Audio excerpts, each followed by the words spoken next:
malu mai le matangi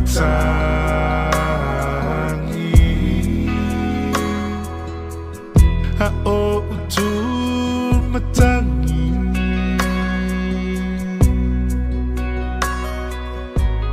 la upenina ngoto atu la ulupelele walele matu for ima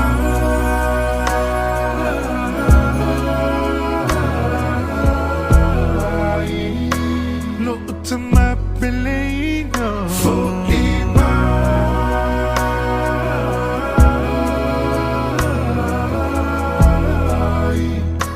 Toi fieva aia Toiva aia tu Isi o tino e Po o feo e ai Ta mai tala sio e la mona mai Te fia languna nole o e Po o feo e ai Ta mai tala sio e la mai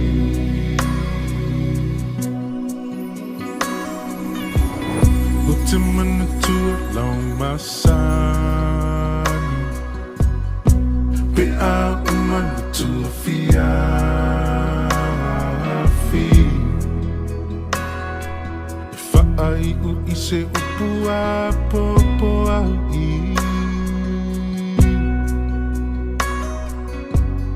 E te fai mai lava e alofa Alufati so setasi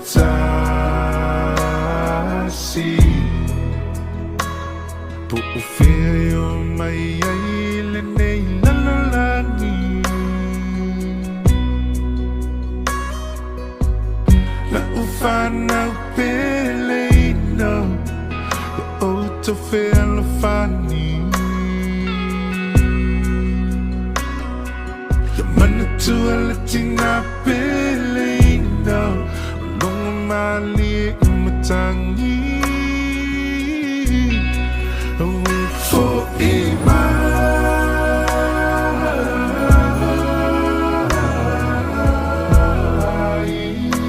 Lo utama peleina For ima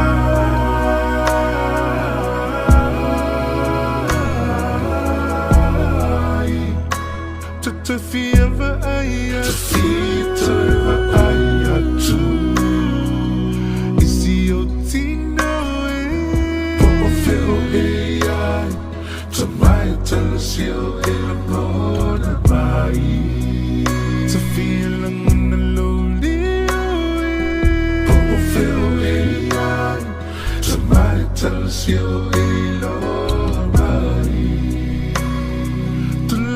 E whakatulau Whakamanga no mai Te tamana i ana vai vai Motoi o te moan Ni he tonu o te tautoi Toke lau ai tama Toke lau i ki e ke te wakau e toi Kai wiki e te atua Natalia e toku tamana Yeah, you mauna o kaon E ki tōtana manawa Halo koe lomo Na haitau e te atua o loi mato E mihi alele koe te tamana I tēnei o langa Te hita e waka longa atu Ki tau kalanga For ima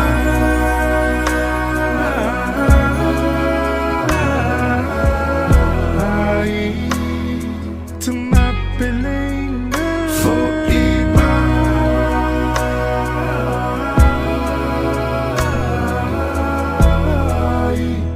Te toe fieva aia Te fieva aia tu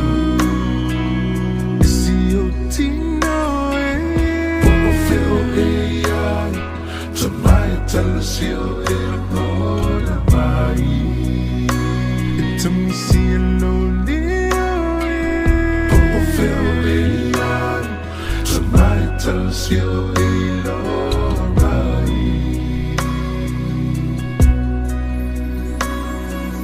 Tui e te takua kakau Kai langa kita ko te wanau Tui e te takua kakau Kai langa kita ko te wanau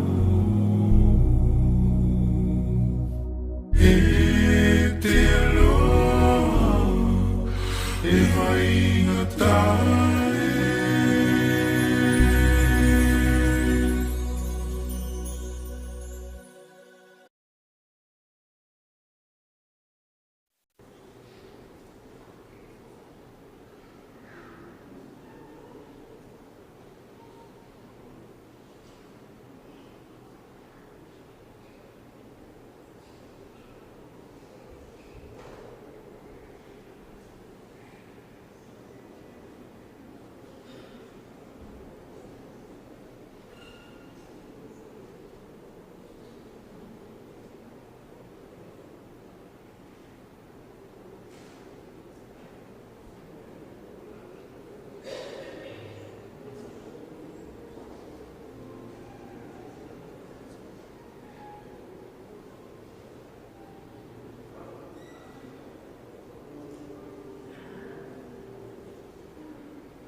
Wala watu ilo wawamalo whaloalo, whamulmuli se o tātou laulau tū, ia se muli mai le sao le fionga le ti akono, ma le whaloalo lava, ia o langina le au whaipese se tātou pese.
Lara mai lalo whamulmuli, whaakutai.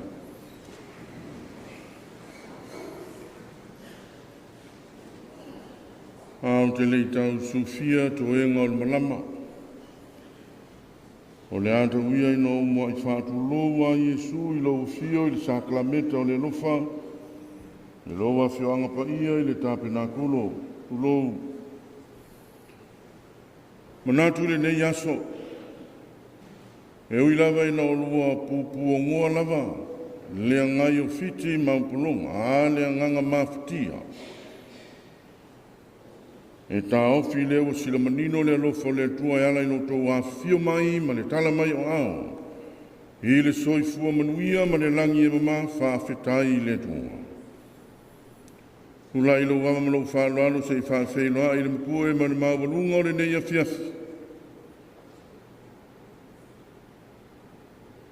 Awai na ufatu lou le na maota o le kuruspaia. Ai le fio ai o le fionga ia monsignolo viane e tuale o le whata maorum tanga luenga. A le sui epiku pōl pule anga sa mua pongpang. Una i le fio le uwhainga luenga. A fio ai ti akono. Kei nane lau whaingaluenga malolo, malolo soifua. Ia ili mtangaluenga le fioi le fionga le malolo fale le taitai fono. Hama manuai le tapo inga le sunga tamtua ya olo, suaiku te lepanga sopoi la ftalainga mayama. Tamari in whaila unga whalitua mtau si sao amu tamaitai, ao le malosi le mtangaluenga malolo soifua. Ale mapoepoe mana mawalunga o le nei afiafi i e paolo ma ainga kupu e ngawhatupu le fionga le ti akono. A lele fio lau fionga le maava ma le whatua. Tulauna upae o avalua, e le sopo ai le whtalainga ia salamea. Ngawhatupu ma ainga tupu. O le mamalu na valea i le roifi ma le whalsau o le whale o mawenga. A le fio ai o le fionga le whantu i o le motu. Fio ai le malu o le whale, suai kamkua ia oro ma le oso. Suai le haki mopo, suai kutele le panga. A fio ai le maava. Lau te leinga se la vea fiu mai awa, a lo manu ia te oe fawhore ai kalalumo le ana kaua lou. Lou ngan whaar fia mana mawalunga o paolo whai mai, o le usonga yako mua mapule. A o le paia lawe lea i lau au kele a inga mo lako tama ma inga. Ma lor soifua i ku au mana kaua ai ngani tai ma le waa au fonti, ma lor fo lau. Ma lor ko lupe lele na wha lele, a lele wakari magingo le kua. Malo le soifua. Hai nane lea fio mai o awa wharupenga o au whawhenga inga tau langi le tua. Lele o lofu le whawhare le manu mai a fio anga malan whanga malo le soifua a fio mai hala mai a ao. O le nei lava fiafi ia o le ase o tātou nuki mea whatasi le tua ma o tātou o fofu manui langona. A le tātou mawhtanga whare a inga. Se o tātou whāleri soifua ta wanga ina o lana au auna, le fionga le ti akono, o le tamā, o le uso, o le tuangane. A fio mai, hala mai a ao. I lea lava o le a tātou sisi ina le fua o le manu malo, i le suafa o le tamā, ma le alo, ma le ngang ia. O le ase o tātou te talo. A fio mai alo mātou te mai. E uino mātou langona le mawhatia o langona. O na o le matuitui, ma le onga o le mawhatanga e motu sia sa masani ai. E whai o a inga, e whai o le whauo a o le kalesia. O lau au auna i lona soifua sa tau au ngā ina. Lele sa ofo ina atoa e tautua i lau fio ma ta pena i a inga. Se e alofa wina mai lo ngang pa ia. Tai tolo ina la mātou mawhitanga nei, e Maua'i se wha mawhanawhananga mātou te wheo pōpua iai. Mo mātou whāsoa whātasi ai, e whapea eno toi ti māta leo penga. Se e fisoa soani mai mwhalo tele ina i lea fionga i le whaletua. Ai mai se ole no fo ialo, o a inga, o ngā whatupu, mai inga tupu. Mane mātou mawhitanga nei. Ina ia Maua'i so mātou fianga whatasi, a o mātou whiangai whatasi ai, e mōri mawina le soifua o lau au auna. O lea la mātou te talo, tawana atu ia Yesu Keriso man whautua te talo a Maria o mātou tina, e whaavavau lava. Amen. Sato pese lofe pese.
O sina upu mai la fionga le tua i taita inail tātou mafutanga i nei a fiafi. Mo mai le tu sia Paulo ia Kolose.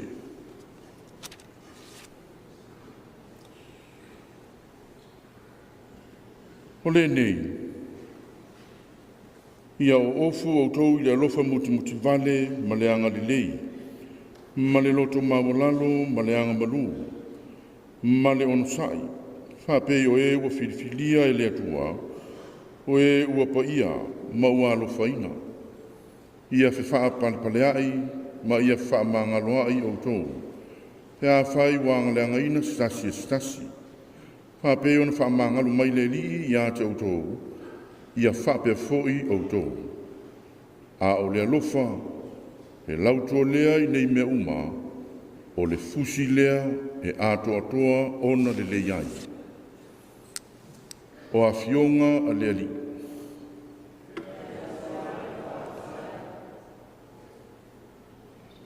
Hamalo si au Paulo i le kalesia i Kolose. Mana tua foi Kolose na ua li liu, na matua le lei ma atoa, a iei le mea tupu.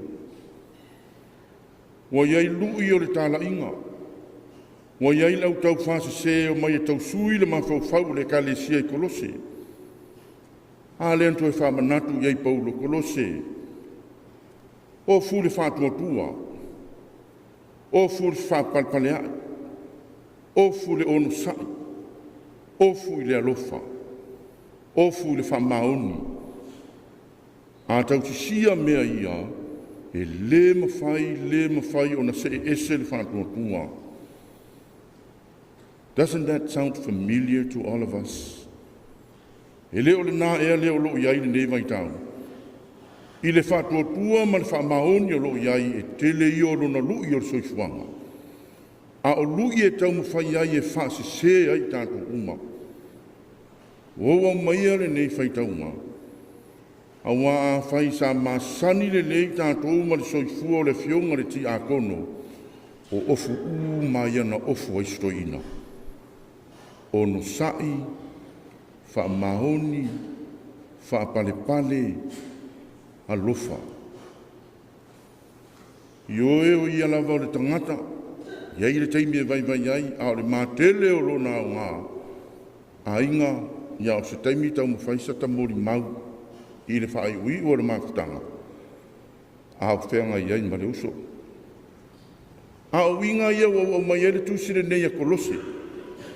Se i whesoa ni ai se te whaatupu ai la ngona ma manatu pe a whaina ngalo.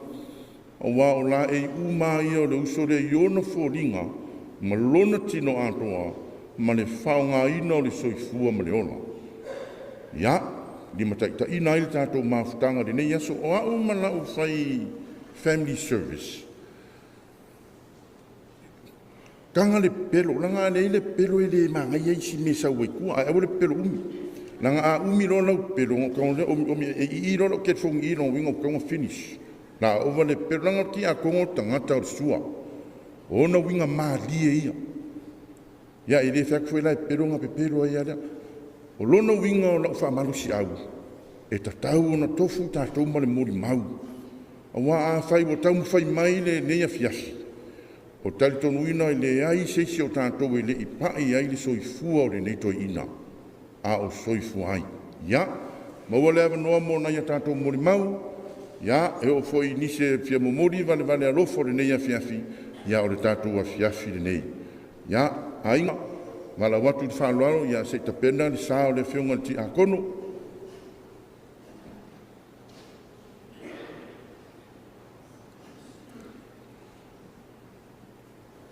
Ia, nao sina pese al tātou au fai pese fitau ia ma tapena ina o le sao ti a kono, ia ona wha solo mai lole o tātou mori mau, o te le whalave la vea. Wa ia le mori mau o le a uma, ia, so o mai tātou mori mau.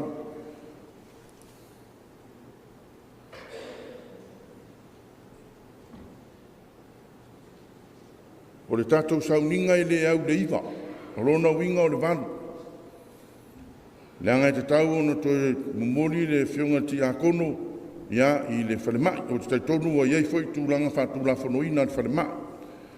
O lo whātaritari la i te muri, ia lona uiga e muli Maua'i lai o le mea o le alago Maua'i le feoga ti akono i le asitonaʻi o lona uiga se avanoa loa a fio mai loa.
Just talofa.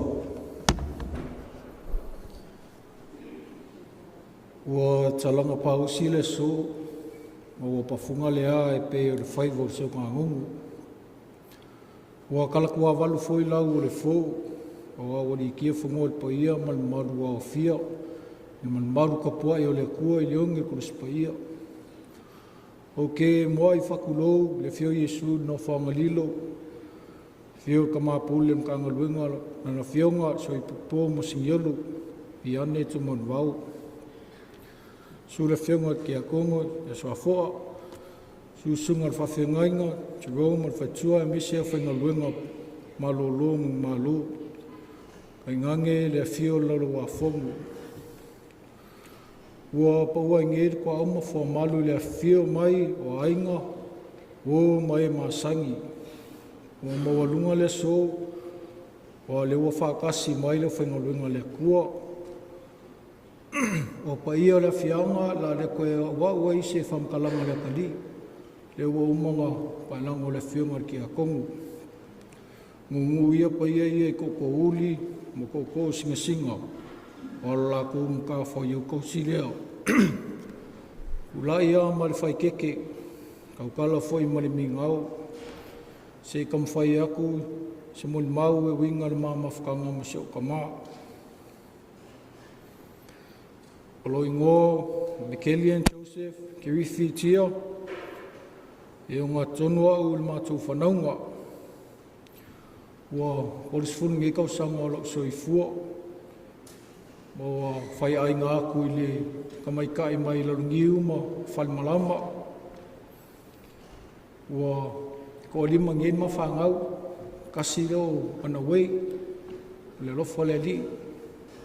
O le pepele a le i kaupule le lofa malanga le kua o le kama.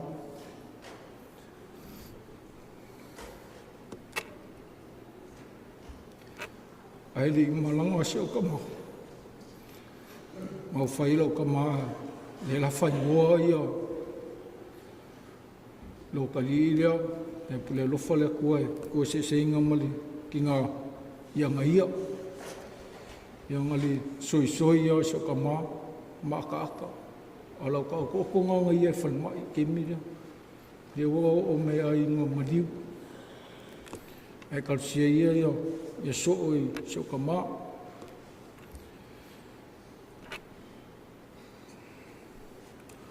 O se o kama e kumu le alofa. E le mawhai o ngā karikuali mai ia, lima inga so se kasia e loa kuianga ia. Pe i kiki, pe i kele, e whai lava. O ngole mau al mako kama, e mako kupu wai. E se alo vai. O au ngei, au oe kai au. E whapea le loko se mako kama. E whai le le ka uma. O ke mangkuar ka se afi. Au iai lava le game zone le lumai avarua. Whai asinga whasau wā ka mā e alofa, e le lele ia, e eifo ia so lolo wā. Aso a koa kau sue alo ka mā, alo ke ka alo lea game zone, aso a koa game zone na terima e o lenga ngei ale tsunami le lua whimariva. Fiulo ka mā sue au wolf car ke mel pesi. Le maua whale, le maua i wharisa, le maua mai kai o le game zone. Ia, tau ka mā kai ka ia kua au, lakud whale, ia loa ready mai le extension na ngumoli le. Ia, ai whea le pizza ma fue le ia. O ke māku, o le kei mi muli a leanga koe whasi e pe sasa ue lo ka mā. O ngā ualaki. O a makanga ngā alu le kofinga lea le koe ka le sia whaki a kongu. I lau kupu ai, sa whainka lava kūlanga o onga. Ingo o mai le kurisi. Nanga whaisingkong kāo pili. Ai sa le kua lava le mga osio ka mai whau au lau a onga. Pau lava ka la ka mai ia ko anga le a onga. Sa keu al ma whau ka la le ka mai. O ke re mga oe e wheo se wasenga oe koe kongi whai malo i skupi. Ea lava sa ai o malimanguia kau sanga i le korisi le o kwa le bachelors, ia le ua fwoi ua whamanguia le masters, ia o le kaulongolongo ma le whangwhango so mako ka maa. Ia o malimamafkanga, ngisi nge o miki mkanga o so ka maa, ia mako ingo ma whai o ngā lāsia ngisi kūranga mō runga ia o onga. Wa o leo ke whaingaluenga le Department of Education i le main office vāenga le communication. Nisi kei mi, olo ka mā, fia i le whaiva, whāngoka. O isi a fia ma ngawa mai, o mai lea ma ngā wō, mai le ace. Mai lea alo kera i kiki, mangkua ngā kaimi. Mako o masuk ka mai, e whawhala urunga i ang kau au, e mako sa wadi kai maapai, ke minga leke le maapai mai kai. Mako ala ia o le, e misi la le grill, ai avi le grill, o lea le whaiva e maua, ngā mai la i sumsung o nunga grill ngā, ai le ngalo lava la le pusa pia, malkula pia, e a mua kua ki ngā kau sulu i maa e sa wadi o, e a mua re kula i e le misi. O sa whiwhianga ma, ngai, memories ngā masio ka mā. I le kausanga loafe maliva. Dia sa whape i onga maka onga mai so maka mai i onga mama. Onga e maalosi leu lolo. Maalosi leu lolo aloka maa. Masalo e koluanga i le whae pepsika leki pēa whai i e wanga whai e. O le kausanga lava lea sa ku ai lolanga mai, ngō kau fia le whare mai. Pea ma le lua koluma singo kau fia. Kam whai e whamama, mele le anga lea. Ai, e ku i wholanga ula ula, wa ke le ala fianga sika leki ai. O le ku alalo la ule kali i le whaasoa kufo i maku umafkanga. Mo i kako umalawa lo kong fia le kapa. Kuku loko alo whaifanga. E mongi reo e lau ia, lau puaka mawhai ngāle, whangwhangu ia vean mako mawhkanga mali, mawhkia fwoi ngā o isau makama. E whaasoa kua i mauala e koe diudiu ai ko wha. O le mea monu, whainkai e wawai a koro o, ka kia mai i mokanga singasi. Om whaia e kiria mai o risi, whanga au se tulou i longa whonga o risi i longa māmai kam whai kiria mai fufu. Inga uau whai a inga, ma a maka o ngai aika meki, o se mea fia fia le so tama, o mawhtanga ia manonga whangau, whangau au ma whangau leo se a whanga al. Me siara se o whangau kenge wa, ka meki umai a ngā palua e o mākua, ingo wa amaka whainga makua marikaya, ia o whawaku ngeia take care, a o langa o maa whangau kingi, so ka maa.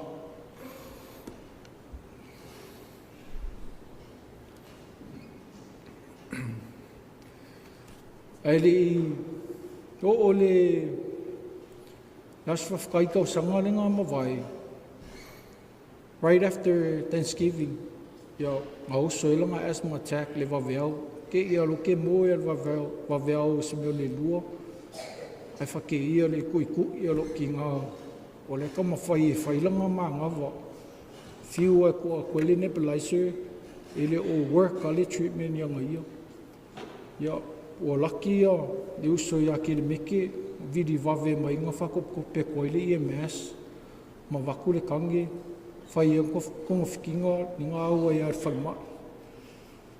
Ngō umale lua vai aso ngā, ua a maka whainga mālosi, lua Yesu i ngā langa māma langa whak. O eser kanga ka whia mālosi. Ke a mai kua mai ki ngā inga, ai sau fwoi koe a maka ngā alu le pinko, a alu sori mere fi ai. Ia, ine mwhainga ku ua ia, me fia sio maka mā, whaapisi e ranga ia mawhawhau o urikaya. Ingo wa urikaya ngai e loafe sufiku, ia, ngā whailanga whalipasi. Ke leo iau me mo o sio maka mā, whalipasi, ia olanga maumanga me e whakau, ia umaa, ia koe whakau umaa ma, kupe umale alu ranga pasi, ia e ngoko uma se o whangau kingi reo.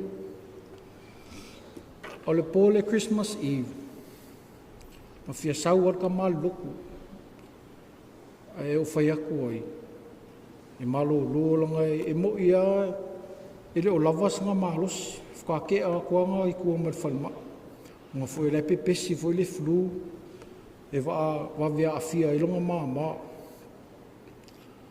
ai sa o lava, a umalole loko le kismasi.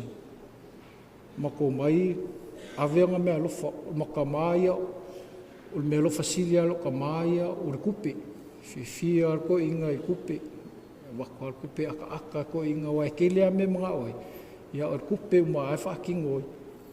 O malonku o kumea lofa, ka penga loma so whanga o makwe oi. Whamangu ia kismasi lau li. Langa o rea suso o inga whairupo kalama nuu. Ia langa whanga e whairo TJ. So, alwa veawa la lea laso le kismasi. Ke e o koe video ksho ki ngā. Ia lawa o koe ave whairo ka marwhan mai. O li whala ia, mitia la ui o whalmai. Ia, o ka whinga ngā so ka mā mai le aso Christmas. Ia ngai o ngā mia le kua le aso whiko i ngwari.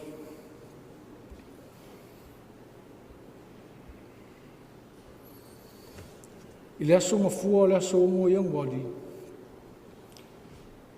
Ia, o ke a mai roka mā mai kua ma le ICU, o mai le medical ward.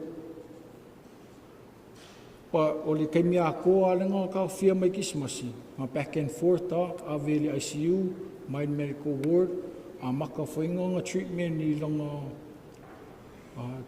whamamā i ngā langa ngkoko se kulou. O le saikoa le ngā luai, le kaimi a koa le ngā whia ai, ICU, mai kua whamamā, ia medical ward. I ngā ua ora le aso lea i ngwari ongo. Pe ua whaarua la ngā li piki le saiko leo.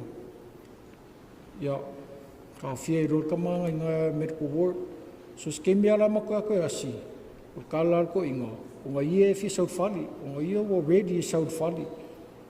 Whai roi mako loku le whiawhinga le soongo i ngwari. O le pese a le whia sau kama, sau whangau. Pese leo le whia alu i le la. Usal pese ngā ki mi uma. Ko ak foi rod pese ngā le awhiawhinga. Ai so ia leo sa mako ia whangat fo mai. Sori, ngā le pau a le pese rod ko a inga us. Ngā le whialu langi. Whai role ka kalo ko inga mā ngaia. Ka kalo ko inga whai e mamakut whangau ma le a inga. Ai umalo loko. O whakuro ka ma. Tā. Le whame whangalupe ngā le pau a le ka ko pese re roa us. Ngā le whialu langi. O whakuro ka ma. O le pese ngau ke mangkuanga i le la unga li spakir. O le ka māmanonga kari. Waku ia awhiawhi whenga loku. Ia luakur ko le ranga kari i ma le faspovi ma le kalo. Ia pese re ko inga. Wa whaafetai. Ia o risi aso. Ia koe serve wakur mea ai. O le kari maa moe. Man mea ai sainga. Ia koe pese ko inga wa whaafetai. O risi aso, ia ngale miki a ma le kalo, le se me nga i le nga i whapero kala ko inga. Fi alu i le lani, ia peo ngai memories ia masok ka maeri, uala mako mafkanga. Ia so fikula le ngā mia e le di. Ma uso koi ma angko i alo mai i. Ma first tapa o iriskivi. Mai whakau ia polisi as ko inga mal skongi. Fia ai polisi mas skongi askivi. Ma kua stapa i le whanmai. Aveanga skongi malanga polisi. Ka mawha maalos siya makamana kai au. Maalos. Ok, o mo i whanmai. Ia whamkala mariu siya whakat. Fumere moe malakama. Ke le last stories nga share. Ia, o ke le ropo aangi la story nga siu. Ai, o le asunga o i rau vaai roka maalos. Ka lolo lunch la soale la sofiku o iangwari. Ai, vira kuro ki ngā o vinga ka mafia ai ngiu. Ia, o alu loi le makeki whakau mai ngiu e kolu. Waku e kama ai umale le lunch da. Pa, o ke ale kiki ale lua le aso ale kasi. Ai koe video ko sa o kinga. Whameo ke lakur whalmai. O lo kam whai, lo e me ko polo ka maa le kam whai e wha maa ngavo. Ia, ke whakokope lo e le whalmai. Ai o ke laku. O li uala o fia ngai. Le wawai a ku se o mako kama. Kasi alo vai, ele moa koe hau. Kasi alo vai lang ka okuma. Kohan. Kirikiro la mawhawhau le nang kala le ke mea koa lea. Nga ia fia saut whali, o reading ia saut whali. Pa ele maua e ule uhinga lang kala. Ai keso lang kala. Nga ia ko reading ia saut. Whiro i monongari.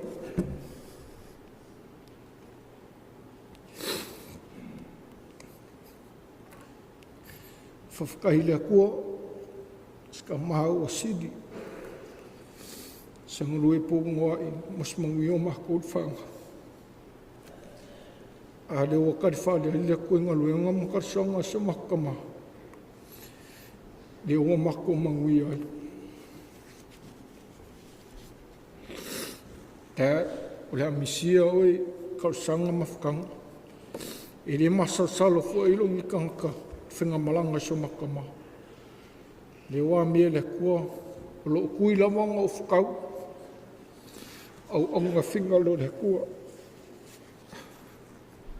Tea whautai mo mea uma, o manguia mako whangau o ngoi. Manguia ke lelo malanga, alo whaanga mo e le uma. Whaiarangi mo mau, safa mang malo Yesu, amen.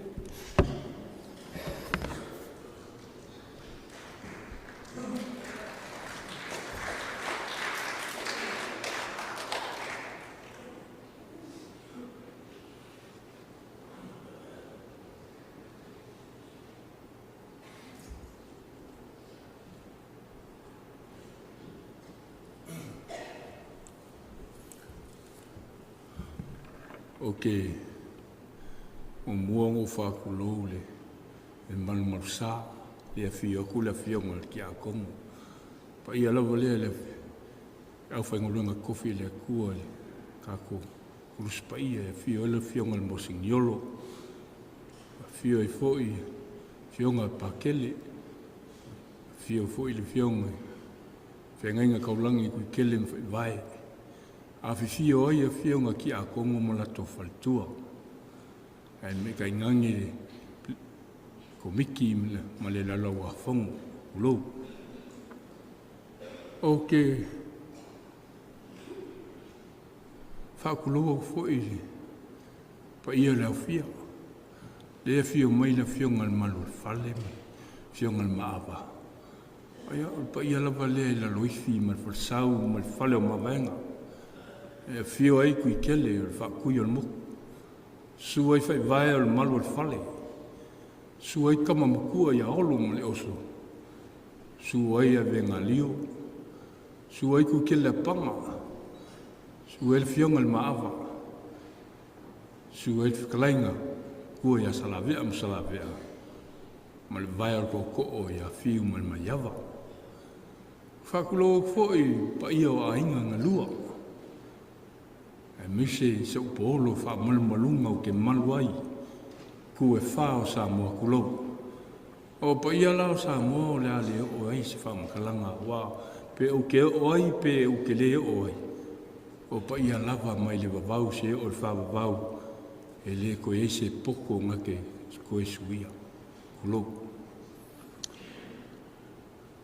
O wha longolongo aku le muli maua le akali mongi ai o ke le imi langa ua o ke fo i mai amliko ua makua le akali ngala kali ia le ia ngiko e ngale fai ama makuli e sko i mo fanga po le ala po o ngiko o mka sawa sawa ngakale o ngiko ia au ke kula iaku o ke pia muli mawinga le kaukua la fionga ki a kongo ia Fagaoali'i Vaipuna tia e ngaka le ainga sa atu mata ia pia fo il mako ainga sa salavea o ke ile lava se mama fukanga ma Fagaoali'i o ua fo i mai me amlika ia mo sa longo fo le suafa le akumaka o fa palinga o ainga ngai ngasa ma fanfanga ma mafukanga ma le fionga ki a kongo o inga fo e so ba ai le kaukua makavela o le fionga ki a kongo o ska ngaka e fai mem fai e le ko le manga fo ko i lalo se mea manga o ia le lei uma me uma o ska ngaka fi ngau me le lei o fionga ki a kongo ia fanga whaafkai, o le nganga whaafkai le fio mai pa i o ainga. E mese sa polo, o skanga whae ea ainga, whawhkai whanga mo lau kau kua, kongo le kako ainga. Ia, ngā alu lea se whamkala, ia manguia kele le kako, whea kako wheroa inga ngi, ka whiawhi ma le awa kele ma le whaaloalo, whawtai.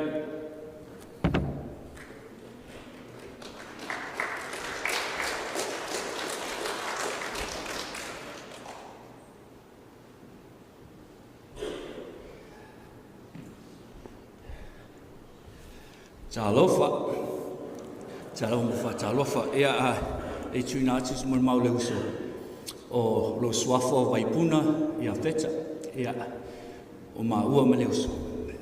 Diakon e whainoe lo tamaa.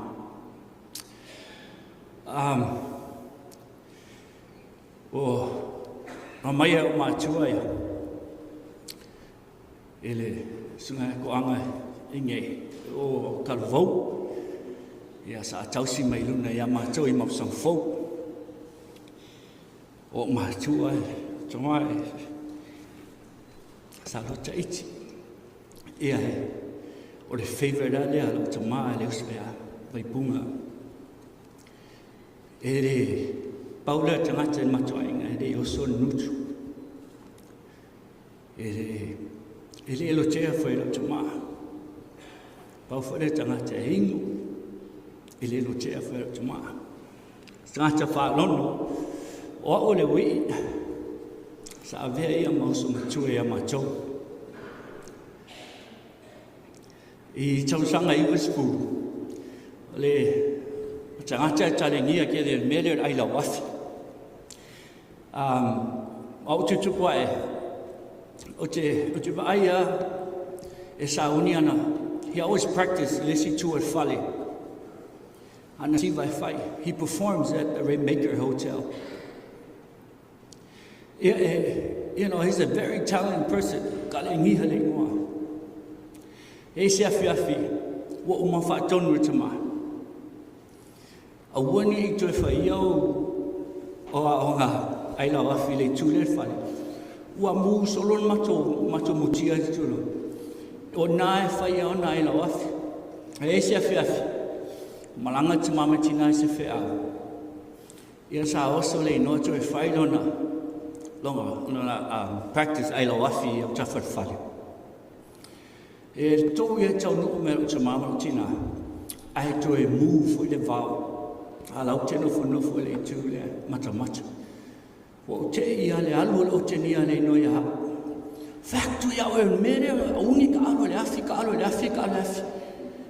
Because my parents was there, so the blame was me. Kuhai lo ia. Mala klei kiki o kiri loa, fue loa o lo tama. Awangi o koe kama le afi. E wa uma fue ro kama, o ka ele ke li foi kua fale le ye. Af mai le no sam. Yeah, also e fe vaere e kufa le Hawaiian Airline le kama I pepa pi ngaki fu ngai. That's how he made friends with me that day. That's how he apologized. That's why I never forget this guy. I know we are going to talk about his good side, but man, he also had a bad side as well. You know, but we love him. All my brothers are still trying to calm down. My older brother, Siavia Feta, he just left in Maliu for but I'm up with my mom. My mom is in a bed rest. This is her favorite. I tried. I came on the airline with a scooter, electric scooter. So I know a lot of people that flew that day with me from Hawaii here. They probably wonder, like, I bought it so my mom can be able to be here today.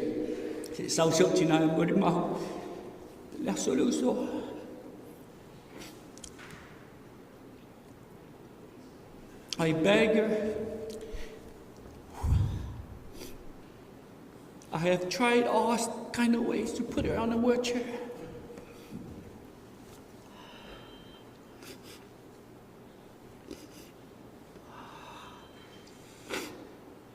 But she's too old.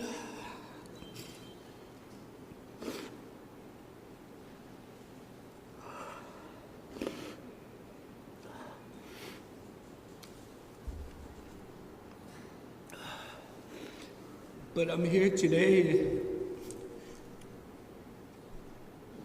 to bring her wishes to Elena and the family.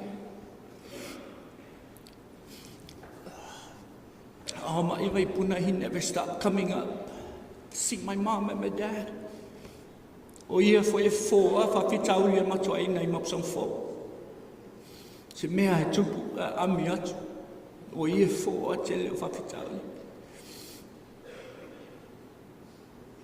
But he have done so much. He have touched so many hearts. He doesn't show any face that he's mad until I get closer, and then you feel kind of warm on your left cheek, you know, and then you're like, oh man, I guess he's mad. But he's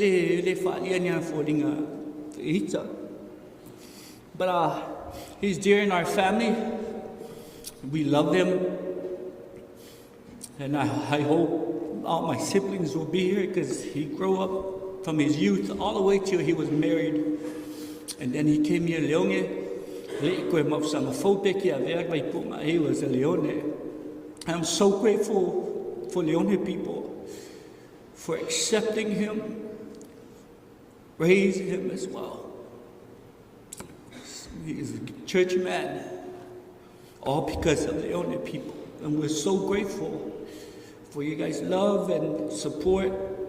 Also, Elena and the family, man, I just hate the fact that every time I come down here to visit Samoa, I always gotta stop by and see this guy.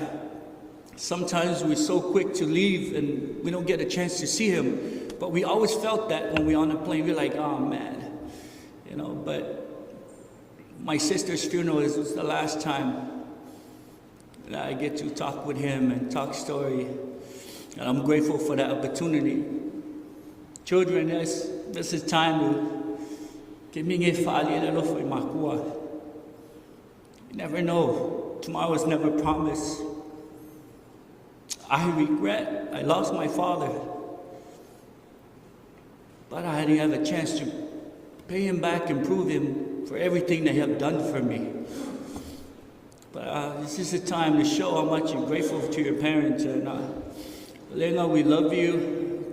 Joseph, Fagaoali'i, and Nico, we love you guys. We will always think of you. And we're so grateful to get to see all my dad's nephew and nieces are all here as well. I'm so grateful to see them. Normally they come and stay up there, but it's empty up there. But it's so grateful to see them. To see good memories of my dad. But you know, he's never touched this guy. Vaipunga is a good man. I'm so grateful for all the time that we had. God lives, and I know that's the place we're all going to end up to, but might as well, let's try our best to do better in this world. I love you all.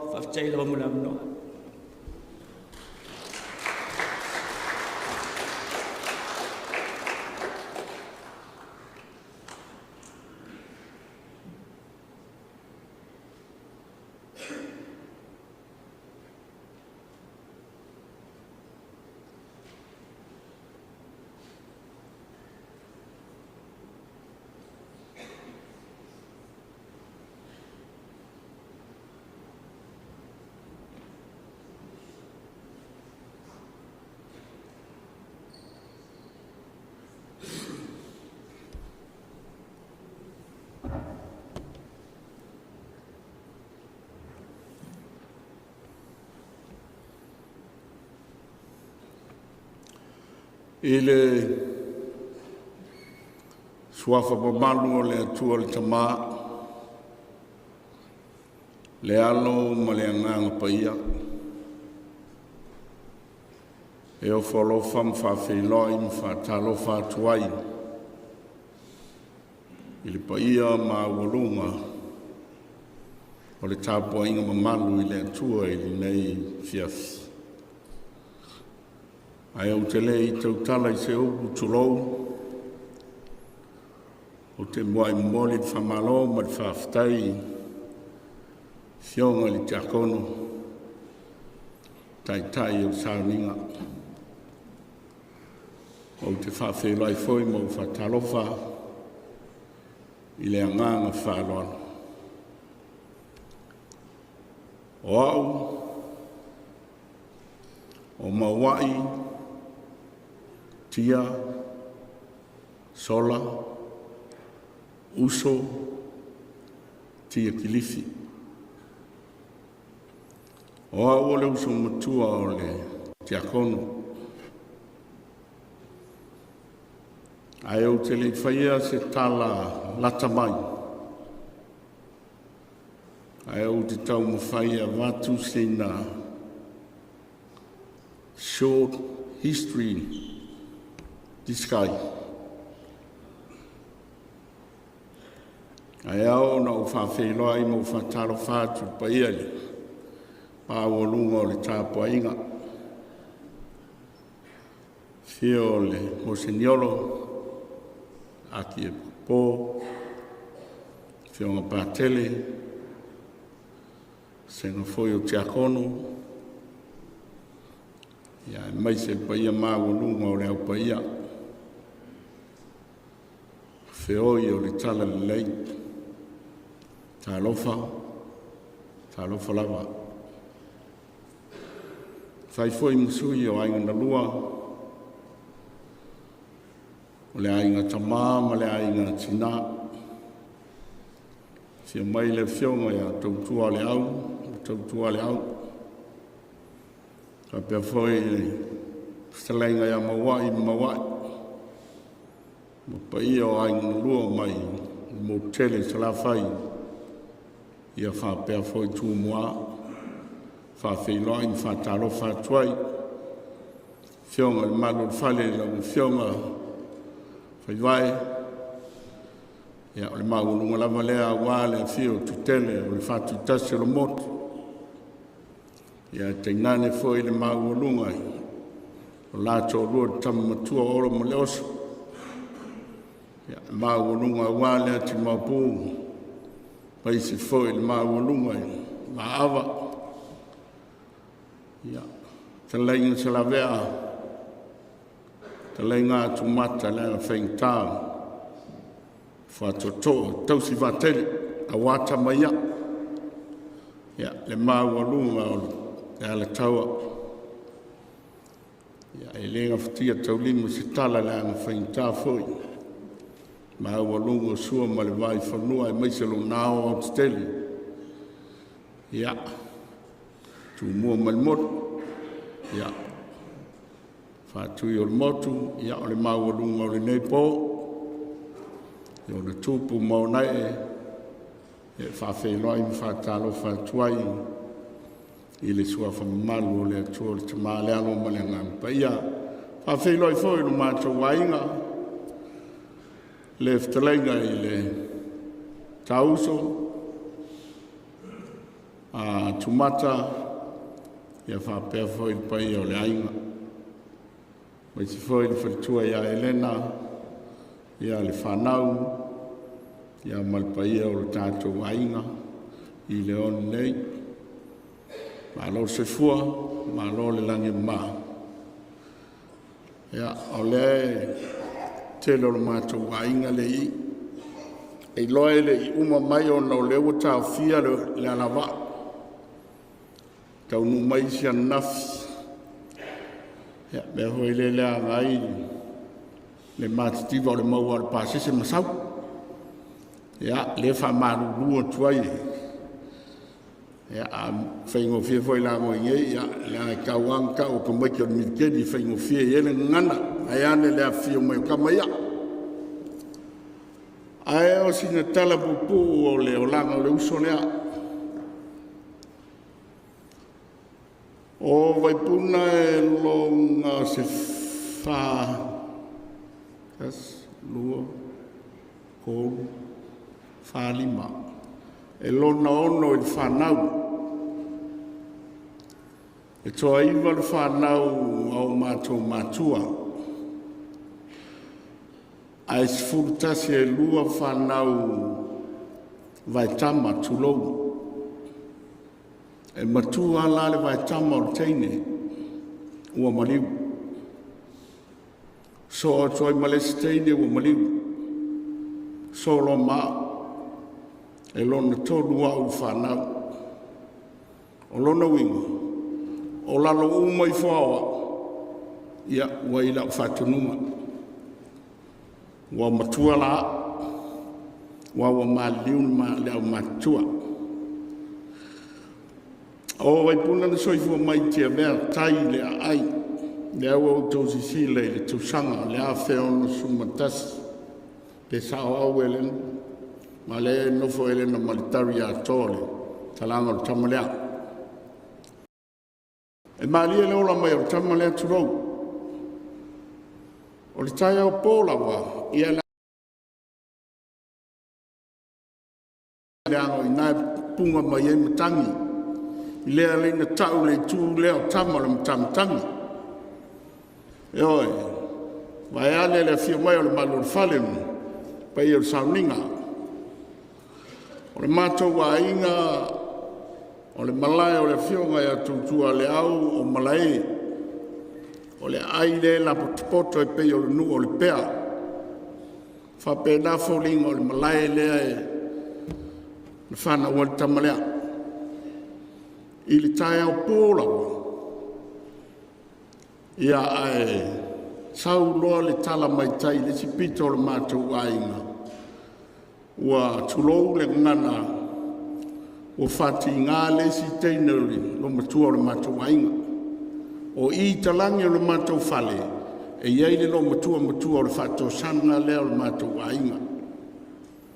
Ta mo e lo le lo matua le tai whanau li tamalaitai, whanau e pau mai whawal pepe, ai tau atu lo matua, o lewa whati ngāle tina Vaipuna. Toi ta moe mai lo matua, toi ta tope ia, o le atua whaftai. Na ola i tamalea, le ala le pi tau wola i vai, isi teimi ma au vai. So e sira fia le au matua, toi ti ato masanga. Toi ti ato masanga ia lo ti nama teino langa o kausonga. Langa whapele, kala le mea. A koko whakasi pe a inga, ai ko masanga ia i whauranga kupu. Ia lem whain seu pu mai ang mua. Le ala le vi ai le lofa maleanga le o le atua mwhafta i e tuku mani le tamai o la file mu. E o la keusiano. Ia o le talaanga nā lona soifuanga. Ia oa se fulwhau tau sanga i leo no iwa au tau nuu mai tuila. Nūri. Ia o le whaiwheau sa vai tama ina foia e ka le sia me tisi. I nūri. Ia na o wola ne ai. Re fitu whau toi fo i lau poru. Ai au toi malanga mai fitu. O sau lo leo nofo i le, i lo anko leo tamaru tama leo. Ta vete leo fai nen mon mau. I mau sang fau. Ia. Sa au fai ngā luanga tai mlai valele. Nā vai taimi. Taimi o mai va o le quantas. Oi o le a foi va o kai mi ngā. Ia whangaro i risa ngā kene ngā kai. Ia o le fitu na mali wailo ta mā. E mali o leo te inei. Ia na uwalu lo lei savai. Taimi la whaintafu ina wa taimi. Taimi na lau o ola le tamale Vaipuna i Maua'i ngai paia. Ia, o toi foi mai. Ia o sa unoa makanong se kiroa. O a unga o maia lo uso le inei. No folo i mapusang fau. Ia sa ave ang tau pulalo li. Ngai mapusang fau. Ia leo mon maule akari. Sa whainga luenga i le. Remeka. Sa tamilo foi malu i whawhoi lana taleni leo le aina wafi sao leile atari. O inalan whailoa i mairena. A whai sao ia orkar sawa. A ora tamalea na whawai al kampangi leo le eis. A o mamaile rei mei kālu le eis. A o i a male pule malang whangau. I mapsang. Ia, o le varu sifuru ngā waru e sren kukuila. Lea wheiru se lau waru sifuru. Ngā wa uma ngā iskengi le vālenga mō i le remeka. Kei ni ngā waru loa. Ia lea ke ola i ngai whafor kei mingi i Australia. O ki saula mai Australia. Ia, o le kalaanga ngā o le uso. Sa whamoe inga le te māloa i le eis. Ia le au kousi fia malamlama. Le mea ngō ia i lalo ioi. Ia, marikulanga ngō iai. Ia, whaafitai le alofa o le ali. Whalong mai wa whaile wō. Ia, ngō sau la whaipeponga. Marka mai ka ia Elena. Ia o wan. Whai msang. Ia whamai o lela o ngofo ia nā kua Elena i loni. Whakua lei. Whai lei kala i lau kamā. Ne anko le oau. Ia le ngaola o mai whangau le. Ia ku ulo ko i ngai alu loi leongi.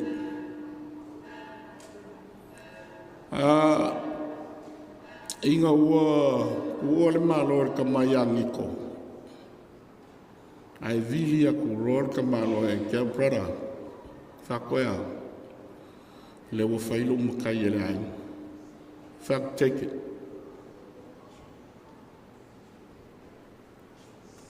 Take it. Aku maka. Mole o mfuia le mfo se la ba. Faf ke le fanon. Tai fa ku lau pule le. A or kamale. O le swa fo tong o le iva lua ma o malanga mai ai. Fai makai o lo wainga. O le fofonga le or ko kua le au malai. Swaf koanga, malikia, o le ulu, o le uso. Mkaia e leo le kukua, o le usori. Aor kausanga lenge nge ia au kuso. Ai le io ia au kuso, mai. O le tala mau lo uso mauma kausian mainga. Langa ko koulua mako kama ngawa maleli lea male upo la le so mai sila fa sa maunga ia le lau fa makai le kama le wa umo foinga le skala ia o le kala le kulang makai ia le wala au le khua ai nga o ke mi fe male skala fo me se ku ku yero wa kadia ngo fo fa ku so ia le ala ya ro manga e ngo folo makari sua folai ia pule le akua lo inga li sia kwangi ko i ia le ope o la o sa mo se lo ngi ko Maua'i ia a mo fe kala ngi ko kwa mala o sa le o mongwia ia fangalu mongwia mikeli ko o ele akari ia fa mongwia le akua ke ko fangalu ia me se ko lo mala fangau foi san mikeli mo ko mo la fangau Ya pe foi le kari iko fai le la wao. O ke lo sa ai fa mai alo wa kari. O le fa mai fai vai o ya vai ko lo sorry le wa ka sof. Va ku so ova ma ke o ma ka yo fa ngele factory ke o tori me ke mu. Ai ak. Ya o va ko ya ai le me ka un fai. O le kaimi o le lua afe mo le ongo ngā mali welo tina. E maliu lau ki ngā maliu au skalia. E au au e ko lima le whangau kama uma whangau mai o. O le kaimi maliu lau ki ngā au whakulo ko lua. E ave umar ka whangau kusape ka unka pasis. Ia marau ainga moli ka lo kinga i Samoa. Al kai minga o lea o nga fa ki a kongor ka malea usaungi longa fa unga. Sa ka kalo i lea kua inga ia kau mangu ma fai winga longa ka fai kofi ki a kongo. Al kalo fo inga sutina. O langa maliu mako o mai. Mori marikinga maliu seu kina le lua fe maleo nga kuai au nga fai koe sauninga o le lei malanga koe le umalonga faa unga e fai kola ma mea uma le karisia nga kau ngu manguia le malanga i poru e kau ngu le kia kongo wa ka oko i le pusa o lo ki ngawa wa alu sauninga ia o le kalar seang ka ia le ka poina fakari sei ka ngu mai de kamal no mutua o le wa ia i pa o le kala lei le e kale sia ka kore o mea uma nga fa uai na we kongo sao so mako kinga o ngala kola o mea umala. Pa ia o le karsia. O le kalaanga o le kamala. Kako wai ngai leonge mar kako ngui leonge. Kalaanga o le kamala. Na eingo whapa i aire kale sia pope. Si la fia ele aku. O le mako wai ngai me kisi. O lau kaulanga soifua lai kai mer kai mingi o le karsia me kisi. O le pleskenge ngā o au le kufenisi. O le whaifeau, o le kunguri le whaifeau, a le wharkua o le whaifeau, o le kāsengi o. O longowi, o le ngai ainga punga mai le karsia. Pea walu kaulanga soifua, kau kuam kau kuam. Kaulanga soifua Maua'i Maua'i. O le kaulanga soifua kuia vii ma le usori. Vālai ma le kauso ma le ngofo maupu. O le maualunga lea wa le fio le angsa peska. Fio le ko fiori. Fio whalongu o le whakuasi. Mausau kele ma le iafu sawai. Ya, whakalainga ngai a maua. Kaulanga soifua inga rua, le kua whaafkai lo warofa. Wa e wala au whailo fingano wa e whamanga. Au whapea o ngai e au marangārua. Kala mai o soifua ngar kamalea leang mo ni Maua'i longa kadira mikeni. Chao nei. Le lua fe ma le iwa, le ngase anga whapea ruai. O au kusor kai minga rusika inga le kalisia me kisi.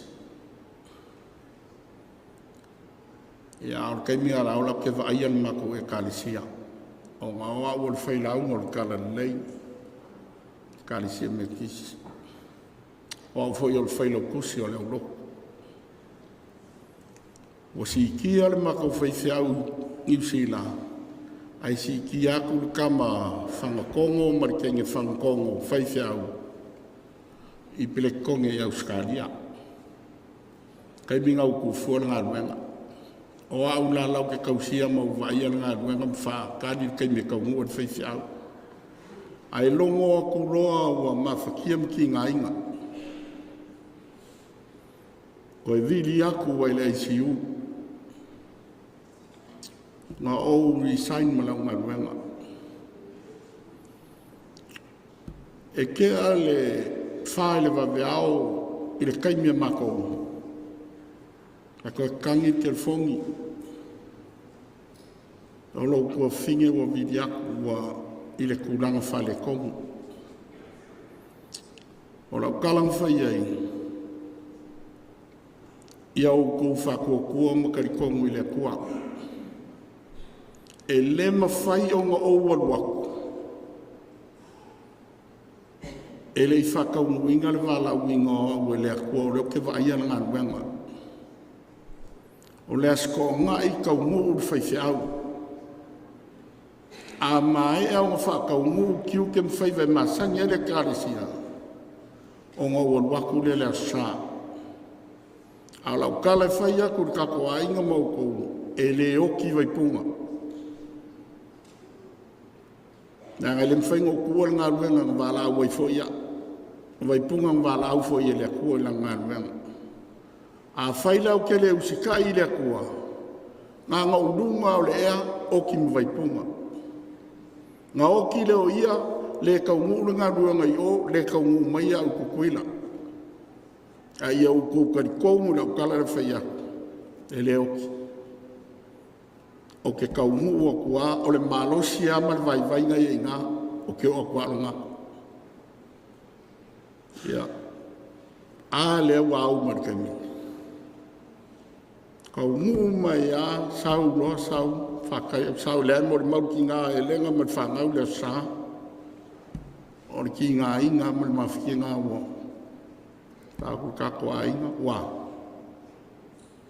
aua ngei vai vai whakokua fai marka kalo fa foile vi ngai le kua manguia nga umis kai mi ngai fai mai pe vo mo ma kamalele mai nga mo ya ma inga nga fai asi mafkia la mo ma wele nga mo fanga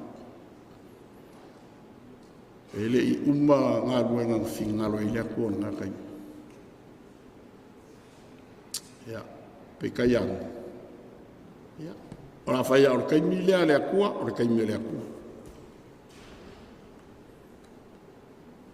ile aso valua mako i Australia aso lulu lea lao ke kauko oko kurou lawa wa faso solo ma whaunga lea udi i mea fo lea uloko me fai o whalave lave sa ngā mea li kelo le meore ai ka kangi no mrau ke fongi ka ke lo al ka kangi an mo kolo overseas au le au au kanga ko a karia o ia elenga wala wa fa kolo mai elenga sola fa ku ia walu ia fama pawa ia upu faku ea walu fama faku le lewa nga mai ai ke le walau mai o le ala me la fa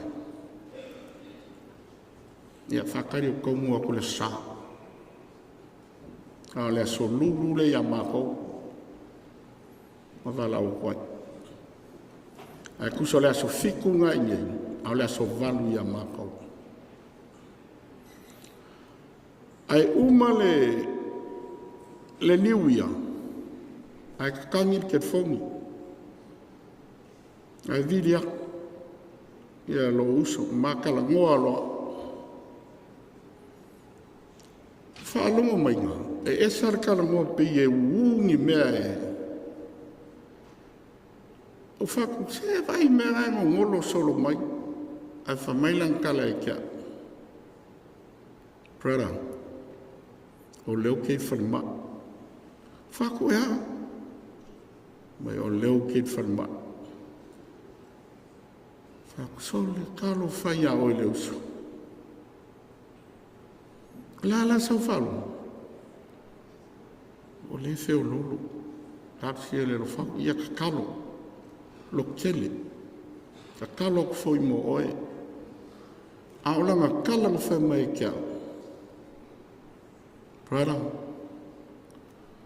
O le whaafai ngei le whaile kulou whamamalo ma koko. Whako ui le li e kalo whai ko anga ia ke oe. Ai o le whaafaa lea. Kalo whai. Prada. E pule le kua soifua ma le ola e kalo whai ngase o ngau e Maua'i. Le iai ma sa o mawhau se me whapea. O le kua uma makai o le mako ainga whai mea mai sa wai mara mai poru whai mea o le ainga poru. Nanga ma ua ma ke whikausia i kei me uma. Ke vili mai o so akuia o i poru ke lakalakaku. O le mak ngā ruenga le mo le makiu ke whai. Au o se kala e ese e lau whalongo.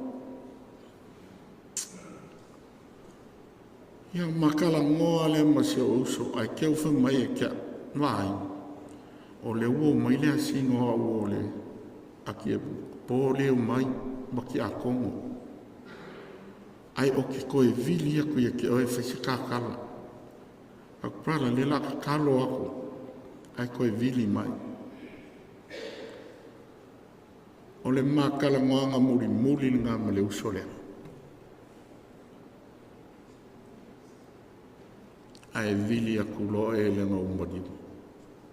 O la ufua la ia i le aso fiku lea ai aso valu ia mākou. Pea, pe lua, pe kolu aso e vaha. Are kaimeanga ua veseri ke le fongi le makala ngoanga. Wa lea lu ese lo mawhau mo le uso. Ka lela ma ai whalongo mai se kala. Ia e vala o kulo mo whaikua ele. Ia, o le kala ranga. Kala anga o le uso lea. Ma umalanga mai ai lea saa. A kuri ar kai mirenga o kau mai ai. La kule akari o mikeri. Whakari maua ma soko rua. O kere io o il mako wainga i tawai, o kere io o il mako wainga i kia vea, sau sao mai Australia sau lo ingai. Whako a ulo ngoa lava il mako wainga o lewa i Australia kukuila ngai. E iai kukitele ngau malanga mai ai.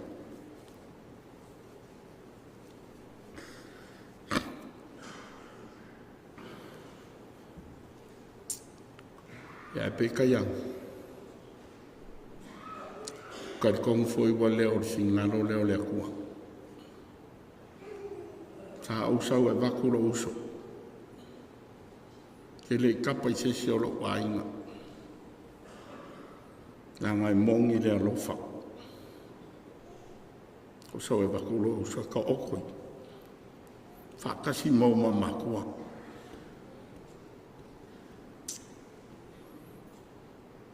Peka iang. Ki ngai a elenga malwhanga ua malwhkangis. Ia makakalo mai. Mai aso a ko mako whiroi ma ki ngā malwhanga u kere kari a se kari.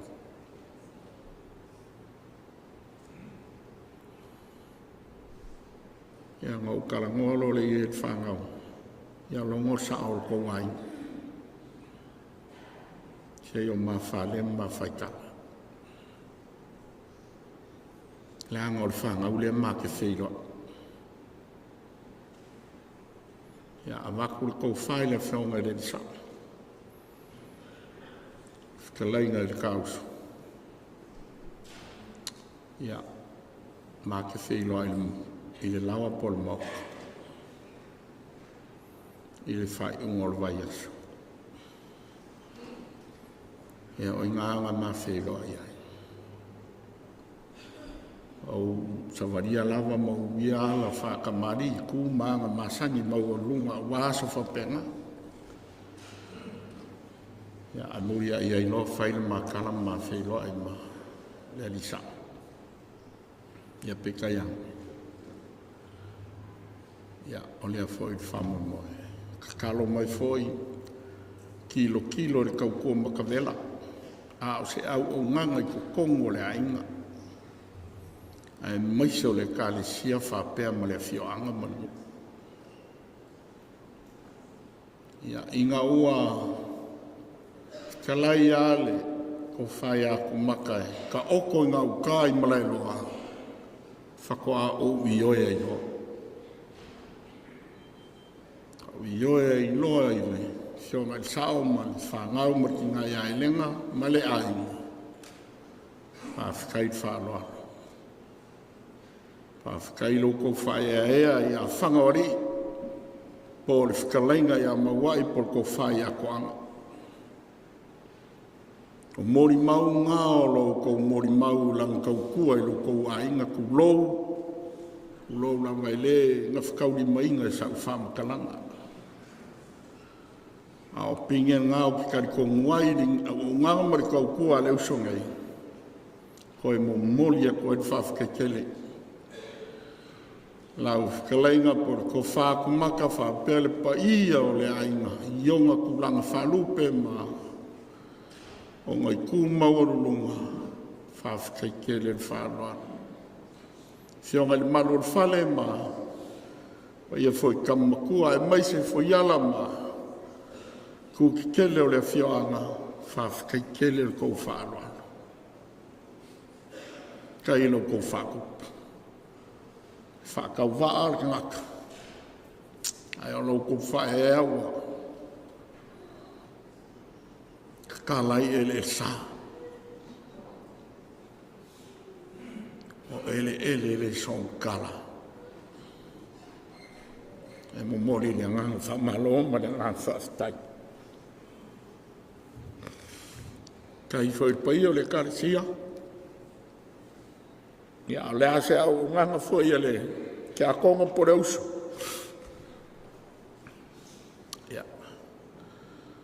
Alu ia mangi se mangi whale kong. Pai o le kākongu i leonge, leonge le madu o le whale ma, mai se foi o le. Pai o le aingari, ia o ai le kong, ia whamangan. A le ngang fifia ma le ngang whawhkai. Maungi ale upu. Ele fiu pea o samia whaki ai lolo ai me angi e makangi. Lolo wāo nge yaso. Ai lolo ai me fingalo i le kua. Le ua kōmolu. O kōmungu. Kōlangi lei. Kōle lau fie. Whakaungulong whingalo e ala i kāpua inga masaungi inga maru. Fōi le vi inga i lea kua. A wāni ngai whamoe mou kāko mori maui. Ia o se kala whakauwaa lea. O lau ngoa pe o whaingo aku. Ia o la ngā. Ia a whaingo fie fōi le nganga whangan. Ia o kamuki o le ami. Whaingo fie i vai anga le. Ia kere se vi inga mangi kere lau sungar ki ka. Pupuinga ko whapaia mai le kua. Hoi fufuanga malawa singa, mori whawhakai pai o le ainga whaipesi. Ia awari fi kama ngā luenga. Ia mga ko lea whai ei koe kaimi koe saungi ngō leo so. Ia mo mori ali soi fua il pai ei le. Malor whale mar kākongu. Ia e mai se whai il pai o le kālisia ma ainga lua.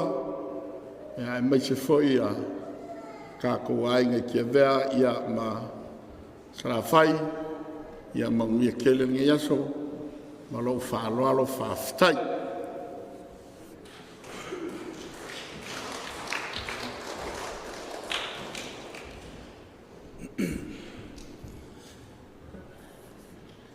Mumu no whatulou malmosa le kruspaia whatulou fo'i le au whangaruenga le tua ionga le te akono le te tae tatou sauninga whatulou fo'i le paia tatou nuu i le ngei la le o ese whamtalanga le atali vai vai pa iyo e ngalua tulou o te whatulou atu i le pa ia ma le malo rao fia o tatou whatasi i le nea fiafi.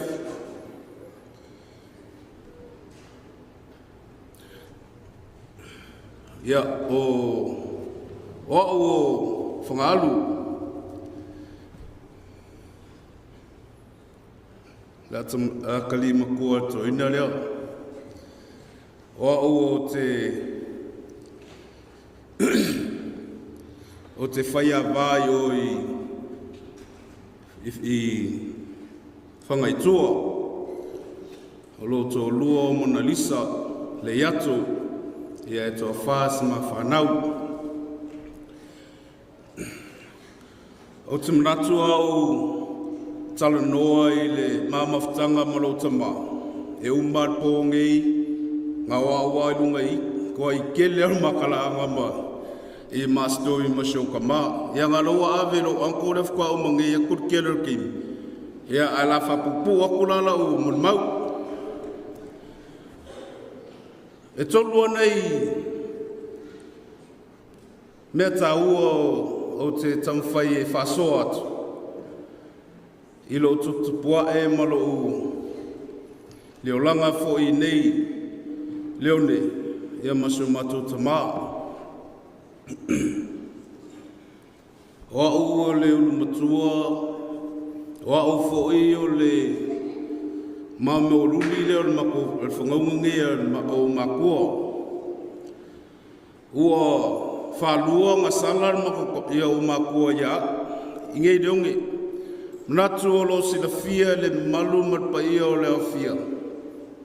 Lo nei tangata whatawaa. Te leo le whalong tā ma le ustai. Ia, wai ua i lava o na whasala ina iau mātua i tonu reonge. Ia a o nei mes tolu o tamwhai e mai whasoa atu tatu o fia. E mesere matoa inga. Whai lava singa whaingta o lo unu. Nei tangata i shota mā, e mesi lava shota mā. Te lo taimi e ia o onga o a onga i leone high school. O tanga fia fo i le sikaleki ma le awa malosi se tulo. Ia e le kumanga mainga sho mako ka marsasa. O a unga ola mai le taimi ele i. O le prime time ngā o maka māmar ka o whasawa. Ia lea e whio lolo angai mā ilo le tino se tulo. Ia e le sasa le koinga. O le koinga e le ngā ngā. E le mawhaifo e hia o ngā.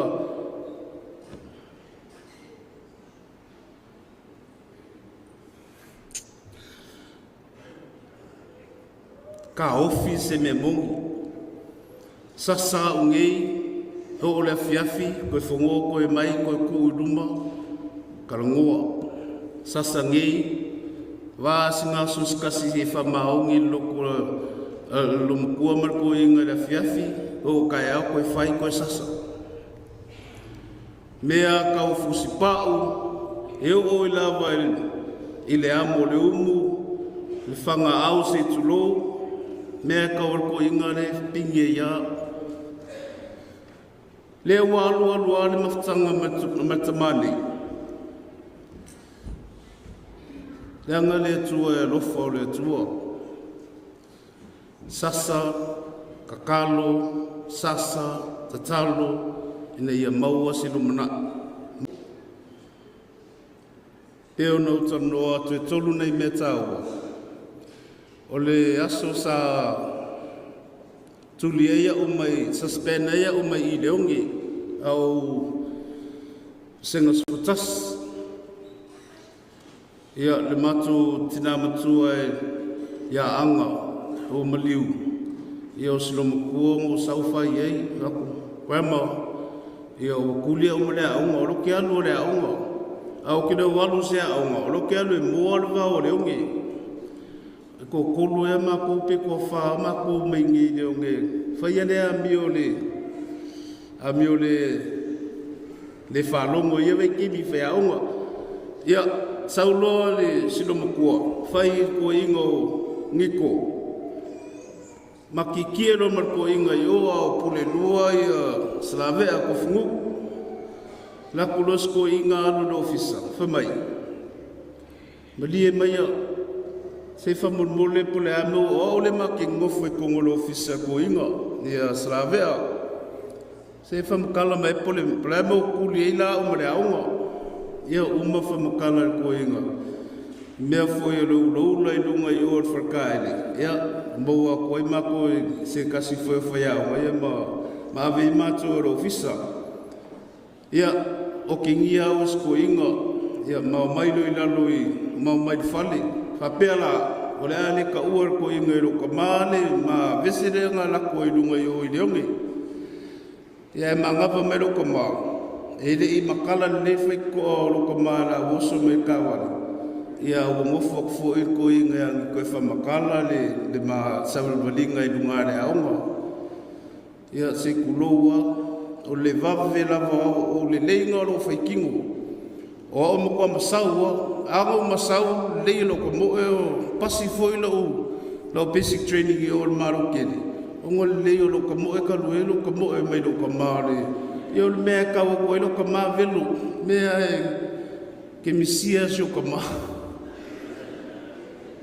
o le lei alo ia le wo ko ngei ma va ko singa bon mau ia o le poi moanga o le mavese le ia o sasa lona luo o le ngaruenga o masafa ngaruenga ilo kama le o penga famlau ko se o so le kikira ia ele failanga o lo walu I meka kasi le iso kaling anga umalolo wa o ngasful sensulua I leogi o walu lo basic training umalo basic training ngai le mafai ngo walu le active duty ile a tolo sful malvalu mga al ko inga ongolo falonka ko mai lava ngi se mafuka ye fai se o ingolo olanga ye walu basic training o toi fo I mai fai lo mala tsala la wala fakai kai umanga luenga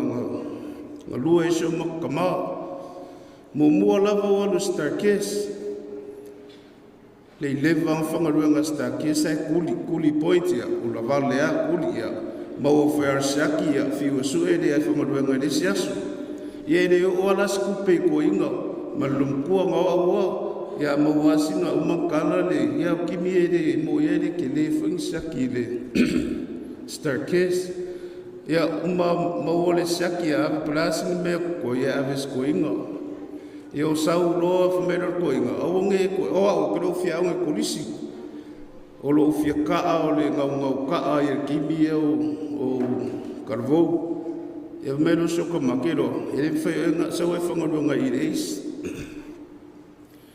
lima leta sanga o fanga nga ireis ngolonga la sumombo olo kamae sa manager ila lo le floor le faloloa pe no selfia to tele olo tama fo o fanga shakira o fanga luenga e olo ya sokongi o ke vai ko lo koso me le quarter ko inga keler ko kusi dunga ke lo ngalo mo kong e o me ya le sumun mulingo wo ese mo le ngaduenga le is o ke le vaia se uno so shaki o ke le vaia penga o wale kala so shaki ave umar po inga pasi mai no mo fangalunga le tools department pasi mai lo cover ko inga no mo kala ko ai lue mai va pele ro ko ya pawanga ya alwala ir ko inga ki diva shaki ro fangalunga Ia mau mai whale ia. Ia koe ata, singa mea ngai. Mea la mea rangi ni reo e. Sin kupenga u moka ko saki. Mai vai mea aire kua le mkuka. Ia masawa ka ue re ni reo spasi se o whakaska ue whangaruanga. Ia rwhai nganga ro langa I te misa o whangaruanga I re eis. Ia o le point mulmuli. O le peo na mau atu nisi o mun mau se o sum le titi leo Miguel ia molo anko I le mai sa whatoto li ai ei mautu ngasngasi I le lua whe maleiwa o au sa o ilunga I Afghanistan I Iraq o leo o vela le te mi le se fia foi le fionga te akono ia mnisio sa tonon malo aole vanga aole tato malo ia faves vesi foi ve te mio ia sa vili atu le mato shotolo o leo e ningo vili mengengi sa mo ki vili me asilo pe o le fa longo le ka fia shotoma I le falma Ia o vili me lota noa Martina whamei ioi ua atoa le alu tolu vai aso talu ana tau fialo tino I whanmai e leo respond o lea e ola I le masingi se tulou o toi wala au I se matoa inga whamulmoli kam whai fose Red Cross o a oe ni ngalu ese mai Iraq, ke fia sau e maua mai loko mai, le kupus wharapalawe. Lua lava nei aso sa whata mo e matua inga le Red Cross ma Maua'i sipasis e maua mai so matu tamai nei. Toi vili mai le aso lonu lua, whamei le matua inga. Vai e sa ungi o so lua umanga nga kongi ka pasise sawa o makiuke ngai I lunga I Hawaii ia o sau pikis mako ainga ma mai nei lason pon matau nu mai firma o mine mleva lele sa mau mai sa o I firma mau mai firma I o le ise respond o power talon so like ia manisio matoa ai.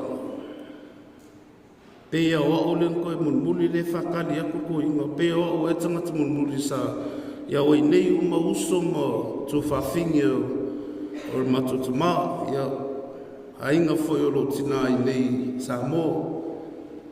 Na mau mai ma lo tō lua ma o sa o le whanmai. Mau e se mawhtanga taranoa I le shota maa. Pen whai on toi fōi mai, le kai kua o mai le kai anga umaranga ruenga wharki a Kongo a Shoka maa. Kalangi ngi whai e. Kua whau ngi alo kofi dad whamalos. Sau o lele ngai ki sirifia le iau le whengai whai a umaranga ruenga. Iau vaai atu o vaai le teo drop. Sau le whongolo tamaa. No fai atu e o tina. Pea o lea e whalongolongo mai loko mai le leo le la. Na li tamo e mai le si fomai le sa le tono le si. Ia matam whai e la I o le o tonga fitinga al matama. Tai ona so se tulo. Sa ese le whanga au lea mai fonga al matutama. Ia e correspond mai fo ito ina. I lea la waso. Winga lo tala leanga le tamai fasawa e fulful lili te lo taimi e ngangale alofa o tamane e tele na lo wika ia ki me kusau al fale sau lo al fale o le mumua mai lo tama o muli mai te lo te mi ngaru sauro sa whai aku loko maa. O ke alo mao fulani. Ia ungi lua mai o loko maa, sauro whamerko inga, taui. O le ame o umingi a whamasingo a ia.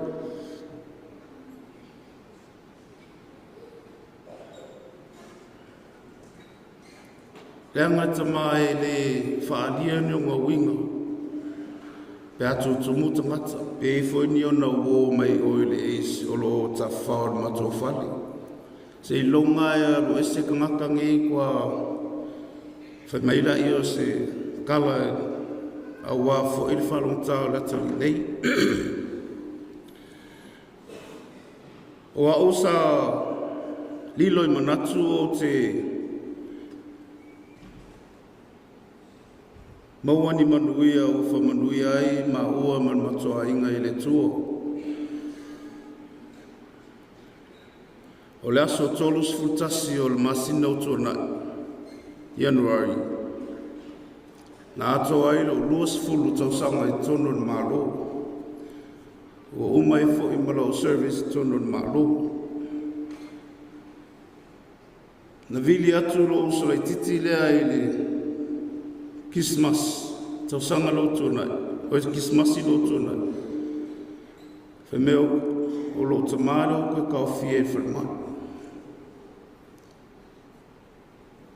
E ia sisi mea nani mawhawhau, pau al meo lo fio o mai. Whatun matua inga whamamole, kongi lo pasise, wau fialungi au lewa noa e maua o te sau. Leo na o tau nuu mai nei la so tolus fulu December. Na maua e sewa noa matitaru noa mo o tue wa aisho o tama. Ai le tu ua le nei lalangi. Na o tau nuu mai lava le po ta eo so o ai o usu whalmai. O whatu lo tinamana i usu laiti. Mai e le na mua moi ngei. Ia alfa penala ia no walo ma te moe mato ina i whalmai. Ia o po. Peo na mau atu mon mau le oso ia mikeli. O le vangsa ungi makama e masisho makungi longa. I whamakalanga ie makala ie kalungoa mai ia. E whakikingo lava i le ke o le iwa a ngā i atu e tā ale whā i le papeau. O lea e kalungoa mea roka mau. Haku dad, o le vanga e malolo le ICU, e saura e whalala mai a ua ngō lava lo malolo e meska moi. Mei le e ila wari ia le i o tala whapena, me o talo e tulita mai tia i luma o le maloa mai luma i. Alerna. Mai iau, ke rei wa aile si singa ngai koi inga ko kolu ea mai whai mei lako ka ole o le kawa ki monga langu mumu ko kolu lei whakutai lei singa ka ua ia oso ai lava mali fefe ia matua o whanmai kako i reska mai whanmai ia kalungoa mai ala ia ki marke fongi whamamlama ia whapea lo ki ala ia o logo moe e o lo ka mulu ngā ua whiu o oso e mara whewhe se tulo ia o le tamae le se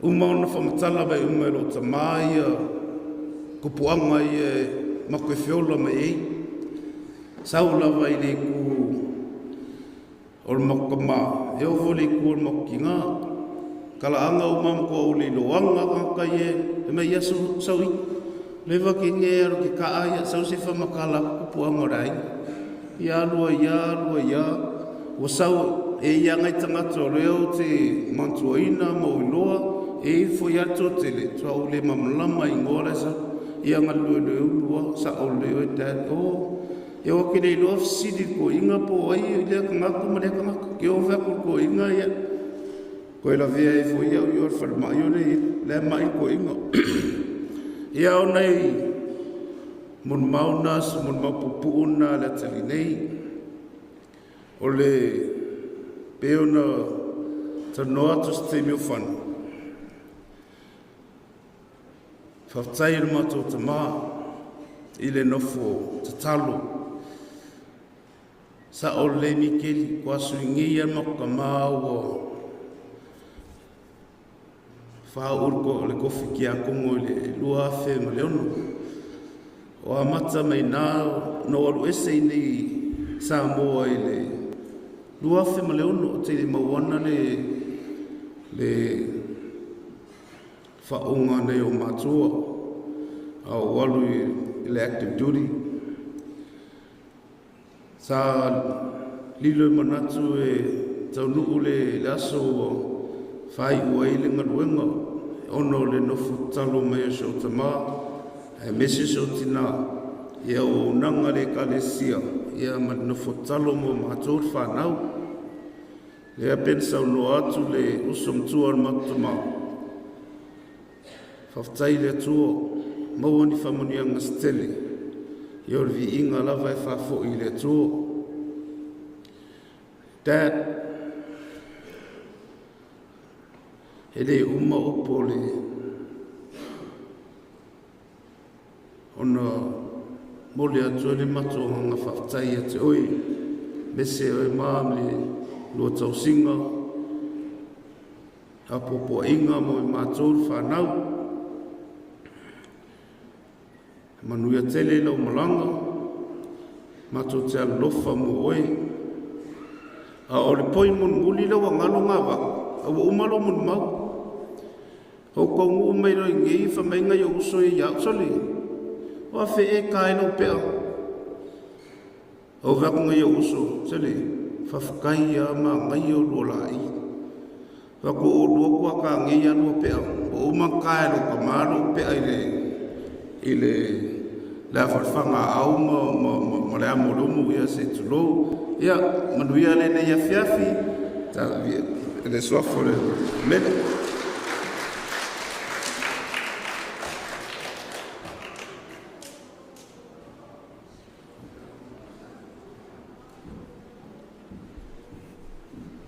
talofa le tatou afia o te whaamoi le saunoanga whangaatu. Kalangoro whangaatu I mei o Red Cross. I le teimi rea sa makwewaf. O mokua lo kampangia le sunga ki a kongo rea. O siringia ia le kai o pe fia ka mao. Wa ao mai e Red Cross I mali o lako a koe vili a koe request lesi Red Cross. Ia peo I ngā o kulanga maaria ngā o le mele Red Cross I o la ia vai kaimi. Pato te taitonu leo wa mai ana whaatulima le tātou te tai. I le soa mo na whaamoemoenga I ma se fo I le lasilasi o le tātou whaalapatonga. Ia ala whangatongia le malama ma tu sai fo I ma le avanoa tu ina mai. O aoe matele ese ia mea mate o mai ai ma sunga ti a kono. E mate au na umale ainga e tasi. Ia ese mea mate matai ai. E angai vaenga marie fo I o le sunga ti a kono. E fo I o mawinga e whaale manuia. E se ukalongo mua ku winga lei o ti a kono. O hau e o te maasani e o te usu mali tae au I tae au umalawa ka ngai ala stona I mana sa. O te sau e piti ia tamu ti fo ia le youth le mato seminary kai au. So I nao te vai e le tautua lotu o le nei I a tono. Wa e makifekau ia I lo ia uma ia pasiaku pasimai I malanga wonga la e whengaruenga le tara lei. Ia wasa la bataya gaile o le mafaufa unatu whaapesole. E le mano lo ia o isi kemi makifekau ia whao. Ia afsile a kwaifa me o ia fo lewa asaini a whao. Na o whapele ia te awa ia. Le taimi o kaimi whenga kai o le whenga marolonga o le waweao. Ia pia sua malie e le au auna nei. Ia ona ua tuutolo na nganga I le lii o none o le wala aunga pa ia. O isi fo I teimi maalia foʻi o le tasusuga le tiakoto vai ke mia sa faia le mako sa fau le matu fatkai malo si vai aku al fa fonga mai e sa le ia fana au vai ki a kongo e se file mu ka mo fori ale si o ke uso ko le sikaya o va mai ki a kongo mer ka mu ko mas ka mo kongo le sa faia le mako ia o vala o mai le ka mu ka o le kongo ska piso se sa wia se o le mamla me sunga ki a kongo polana ia o ke mi o fo de ki a kongo pa ga e o mu fo ringo ha ka fa di ia o ka fo le si va ve ia ko ia pa idi ia ki a kongo mer ka mu a ko fa ka ia ke ia ngolo nganga usai wai ia wa be e misal ki a kongo fe fe lo pa fa ia misal ma va kongo o mo se fa le ala aingol ki a kongo ia al fa o le e fai AUVA'A le sunga ki a kongo o le mele o kakari kongo wai ne ngofo ki a kongo sa ngofo i o le o se ngofo se kangaka se fai AUVA'A e le o se ngofo se kangaka ese o le kangaka o le ainga o ke mga kua pēr lei ari iwa o mauani e ma ke wawa adua pe mau karango wape ese o mea matimatai ai ia e ma ke ngā lue umai le ainga nei o mai e fai AUVA'A mai ia o le ainga wau ia le ainga le e le se kangaka fo le fai mea fo le fai mea paole i ka kongo le ainga fa mau popo ia o afo i kulanga vesingo ainga i ka kongo lava le makolo ko i fare ia e kumanosi lava sunga ki a kongo ki fa mau popo si o mako ainga o ka whawhikaia ke ia o ngalanga kaimi ia maunga ka lengi sa whao ngae e aki ngae ei ma fongo ai o ma kou wha le kongu i kongo le ma kou ainga o lesi kulanga le lei o le sunga ki a kongo a wha le ki a kongo e o le ri e ka lengi o wae sa vai vo lesi kemi o koso o ngā umu wako fo iale o ngā umu kuka ngaka o le kele o ka ngā luenga kuka saka wha moe moe e ka ke laku la fo ku mo ki a kongo a whakasote o ka le mawa fo ngā renga le wa mua e fo ki a kongo i ole pa o ka whai lawa i le li e le iso ngā fo le whao malo i mea le ainga pe a whai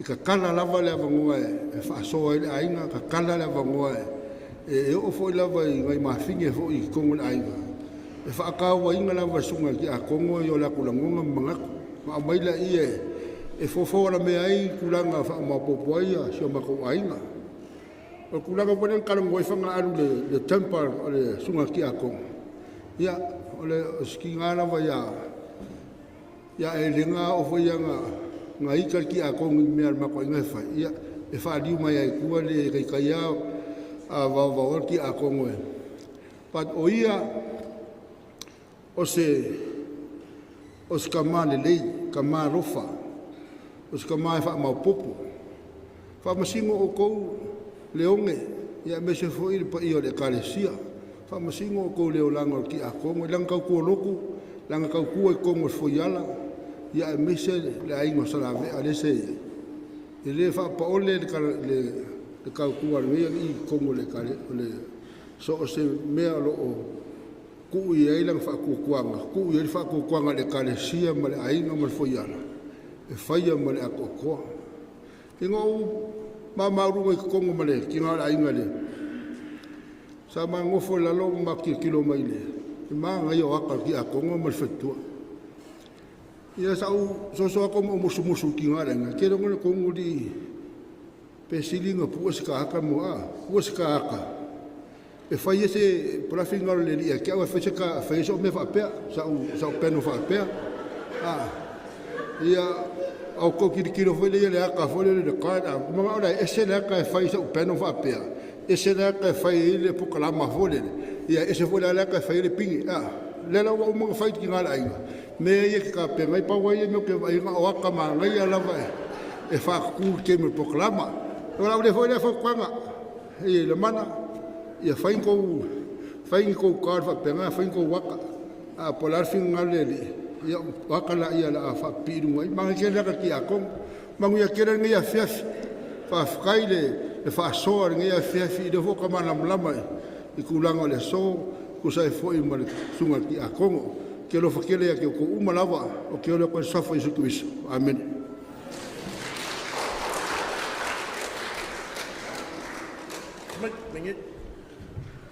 Ya la vatasi tato foi sinka ko pese se I fa se madiai ya on to fa wa tu le fa sol mai tanto mo mau ya o le wa salone ata to no fitu o le valu le no fu atu ya o tanto mo mau ya e fia mo mau uma ai tau sisi tato taimi ya man fa lo lava fa tai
Paia Simon Maua'i Mon Fatal Fatu Paia Man Malu La Pier Nei Pula Le Piata Ya Wahoia Ason Mon Maua'i O Le Uso Peo Na Iai Ya Lei Paia Skala Mo Mo Pai Loa Ya Lo Kangaka Ya Peo Mo Mo Apoile Le Uso Mo Mo Peo Ma Iai kalainga ia Maua'i ia ko sola koi ia o ngaswa ko mangana ngana wa ko ngei ia mo le mauma ia o kanyen o ngo makai ia o kia Maua'i ia ile bakere ho ia ri fa ngangi makai o le angar ka miloa ai ri fa nga o le ai fa o pe o la o mangari skala o mai la e ri fa ngangi me fai ia ai o ore se fai singa o kala pupu ma ko mafkanga ia o ile se fa o mo langa lenga ngalau mai e uso makua ia mako ia ele ia ula nga pa i mai ia ko anga o mariu saulo ma ko ila orang ka pulenga ai ka o ma ko e po le feola po ia o au e ko lewo o sola ia o lewo ko a fai ko sfur kasi mako ko i vale malvi ai ko fare feola nge temingi ko lima ia heta ia ole mako ko fingere ai ko kua ko rua kenge ko rua kama ko sala aka ko rua kama o ye ko kasir kama ia ko rua kenge aro kama ia ringa fiu su ora wa fiu kuria o ke ere maua o pe kamilo ia o ra mama fkanga mare usole ia e se foi de ma uma fkanga oai pe mo mau ia solo mo le vanga so i fo ngai i le moku o fianga ia lo usore ia Vaipuna se mo fo ngare ngoa sai so vai dai ngol mako kama ngo wora era kaimile fa pa weringi uso fa pa ngawa ale me fa ka ma felo e makakare ore kaimi ngara kon makle malanga al mako ai ngai pia al maliwo or kama el makama pole uso or makama le ngara kon le alo malanga ki ave al mako ai ngai ki ave ipaya ngamako wo o ngara fa ka felo i le kangakare ngoa Vaipuna a o malai e ngare nga mo ro ai Vaipuna o ro uso o i foi la i paia ngo felo ai foi i ro uso makua ya sola i le maliu o makama a o la kiki nga pe foko a fiku pe valu ko sanga ki mira ngare foko ro mai ma ko o uso ko ya lai foi ro mo mal kamal al ka kas ka ngakai e sa o leia e ros ka ngakai ka kala o ka ka foi file mu o nga winga o ka ka foi lo korofa o le ale me ka ke vili mai ai i a o kai sa mo i upon ka ke vili mai ai kali al fifia ia wale le uso le la kam foi aku ara wo mai o kai mo winga wo mai ngi ila kungu ngi kuila nga wa ko kia kongolo pe mika o saulo o ngo foi i mapsanga ai ke voi mai sau no mo ro nga va ren nga sau wa re kai ai con kala kai va ko wole luaso us o walo kai o marwa yaso walo o kai Desi kai ala kwa fe fong kong kai e o mar kai minge da wo e re mau se kong e re i lo po wo mo mo fe lo kong ka sori o kere i lo ira ngare nga ve ma ko alu alu ye ma so le ala kwa me ra nga ke di fe nga lu nga le ala o mar kai minge da ma ku dia ya la ni al ka ka e ala kwa ma ka u ma lo foi ni me fai kaungu roi polu ngang kaungu kwa makal kalungo lai kiki ai kua wai fon maku fare ai kua mako kal kalungo apa ke fongi wala awi ikamai kio mai saukat wa kua ola me se vidi ak se la kengi wa kwa ku wa le foi la vidi se ki ele me ki sa ura fa mai se ko ro fa ku ia le vidi lo mo ku ale a si ke me e alo le mai se vidi ak se fa nga ko fa nga la pe pero ka mo ki anga foi la vidi ia ele fa ku ia le awa or ka ka ni o longa nga e kala ngoa o i orang fa nga ama kala ngoa fo i masua e mimika lang fa nga la ko fa ku ya o risi mako mafukanga mun ngi ai fa nga makai ngi au sa Maua'i au fa ku ya o mai ke ringa aro ko fitau i mara kamare ngi ko fa ku da ni fusuang ba ora nga ngu wela o kari era fa ko ye wala le sei ma fe lo e voi ma ko ma ilo la ye le mala ka e fe ka u ya fo mangai me pang pangu ye pingira ka ma pe ai aka e ore ka nga kai ora u lo le o mala ka ko wa umma fo se fa mo nga o ma ko ki ave i ku kuilangi wa fo yor kamai e nganga kwai ki avea le ale me vini mai e non ko fingere de e pe ka kwai le ayo e avakua e fa kingo ia ale ole si me e ka kange ko a foi se mako kala wa o me a foi se mako kala i no mo foi se mako nganga uma makalanga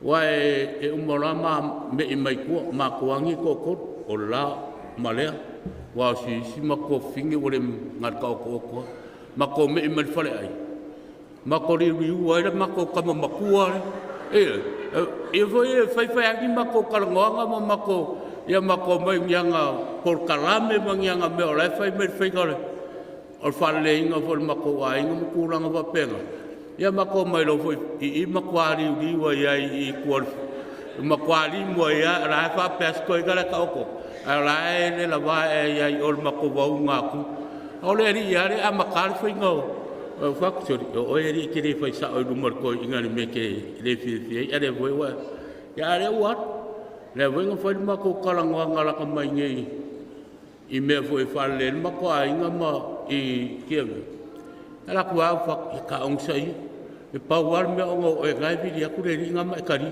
a o vi dia ka kang ya ka ki ya e ro vai ya ole ala walu ya le usongi ya kari kongo misia fu ye el kingama mal fanga o nga kai loko fi ai li se nga kai fa misa o se nga ka fu ye wa skai me ka ke vini mai ai ale vo e vidi aku ngai o se ka me vidi aku makalangoa wa kua ama yere fo ka uma mai da mi sang fai ama ngave e po fe i se va veao o ku ya mu yo e ngai ke kua ro ola nga vu e mo mai singau ke kusi ama malo ya la me fa ko ngi si da ni mangi va a mai ya nga fu yo la va ku ro fa nga fu ke kua e ya ku ya ngai ri oi wa nga ro wo sai ro sa ma ka mi lo ye fa mongi a ere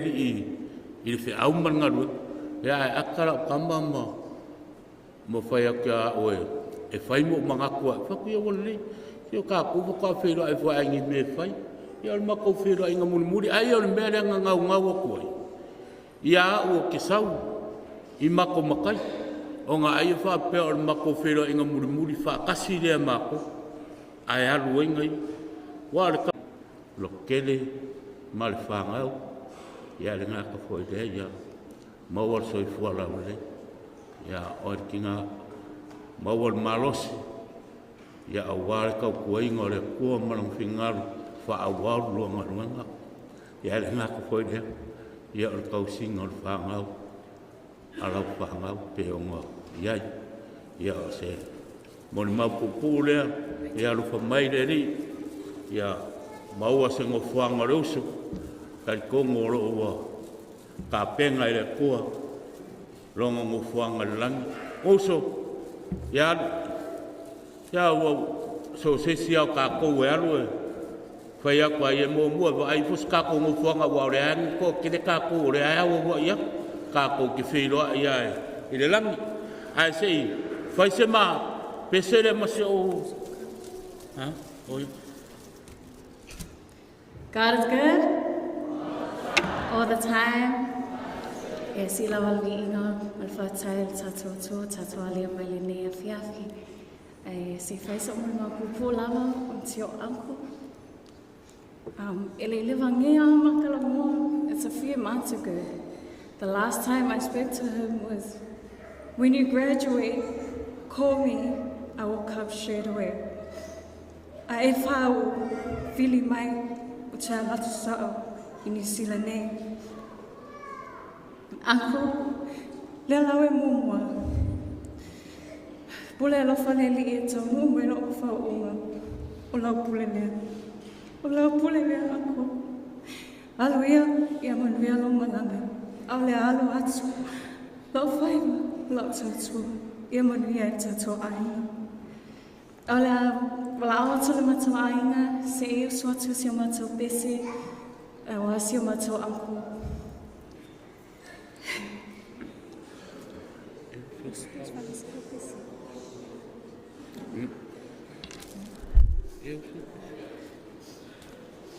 Ia, sei, langa le fio wala wa kun makwa inga de kuma, ala uso pelma pese malo wa fingi.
La ulupe uale le va ma salo fai la upe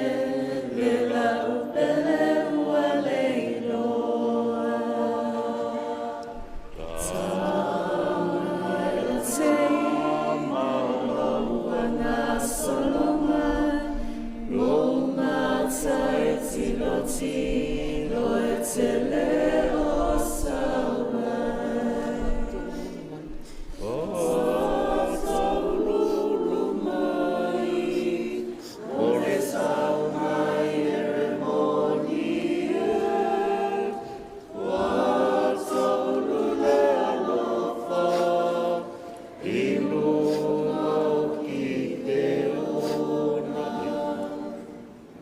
manguia lo malanga.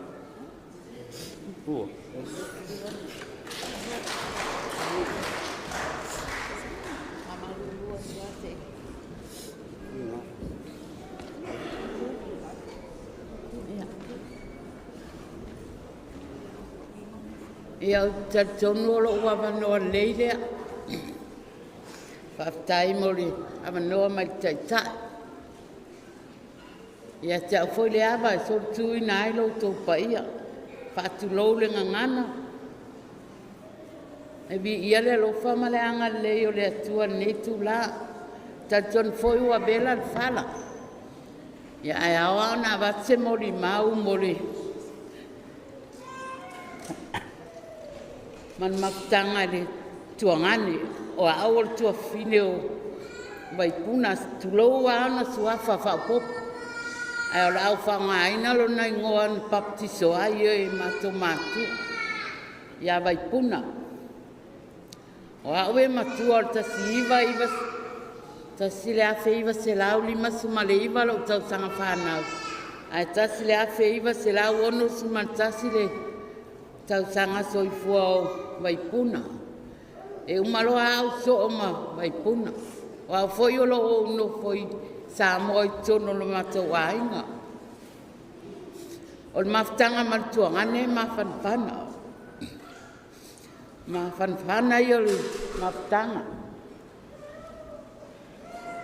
Peona ta uale e mori mau atua nai, ta sile afe, o ilua afe,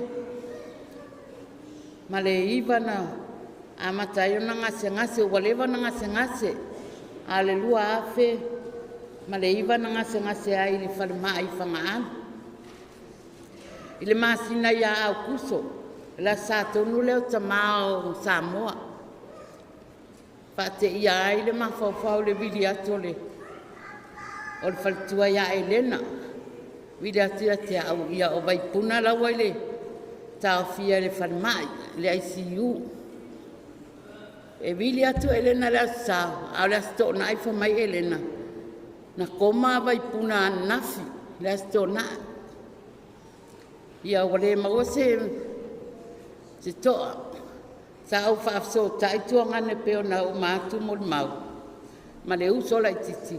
O mai. Ia tō malie o mai tato o i tutuila e seiva ai Vaipuna. O le alfinanga lo le atua a umangalue ngā Vaipuna i lea tau sanga. A lai tau te iai. A tu e fo i le manuia. Tato ta ape. Sa whape na ona iai. A sana vile atua e le na asonga fua o tau nu.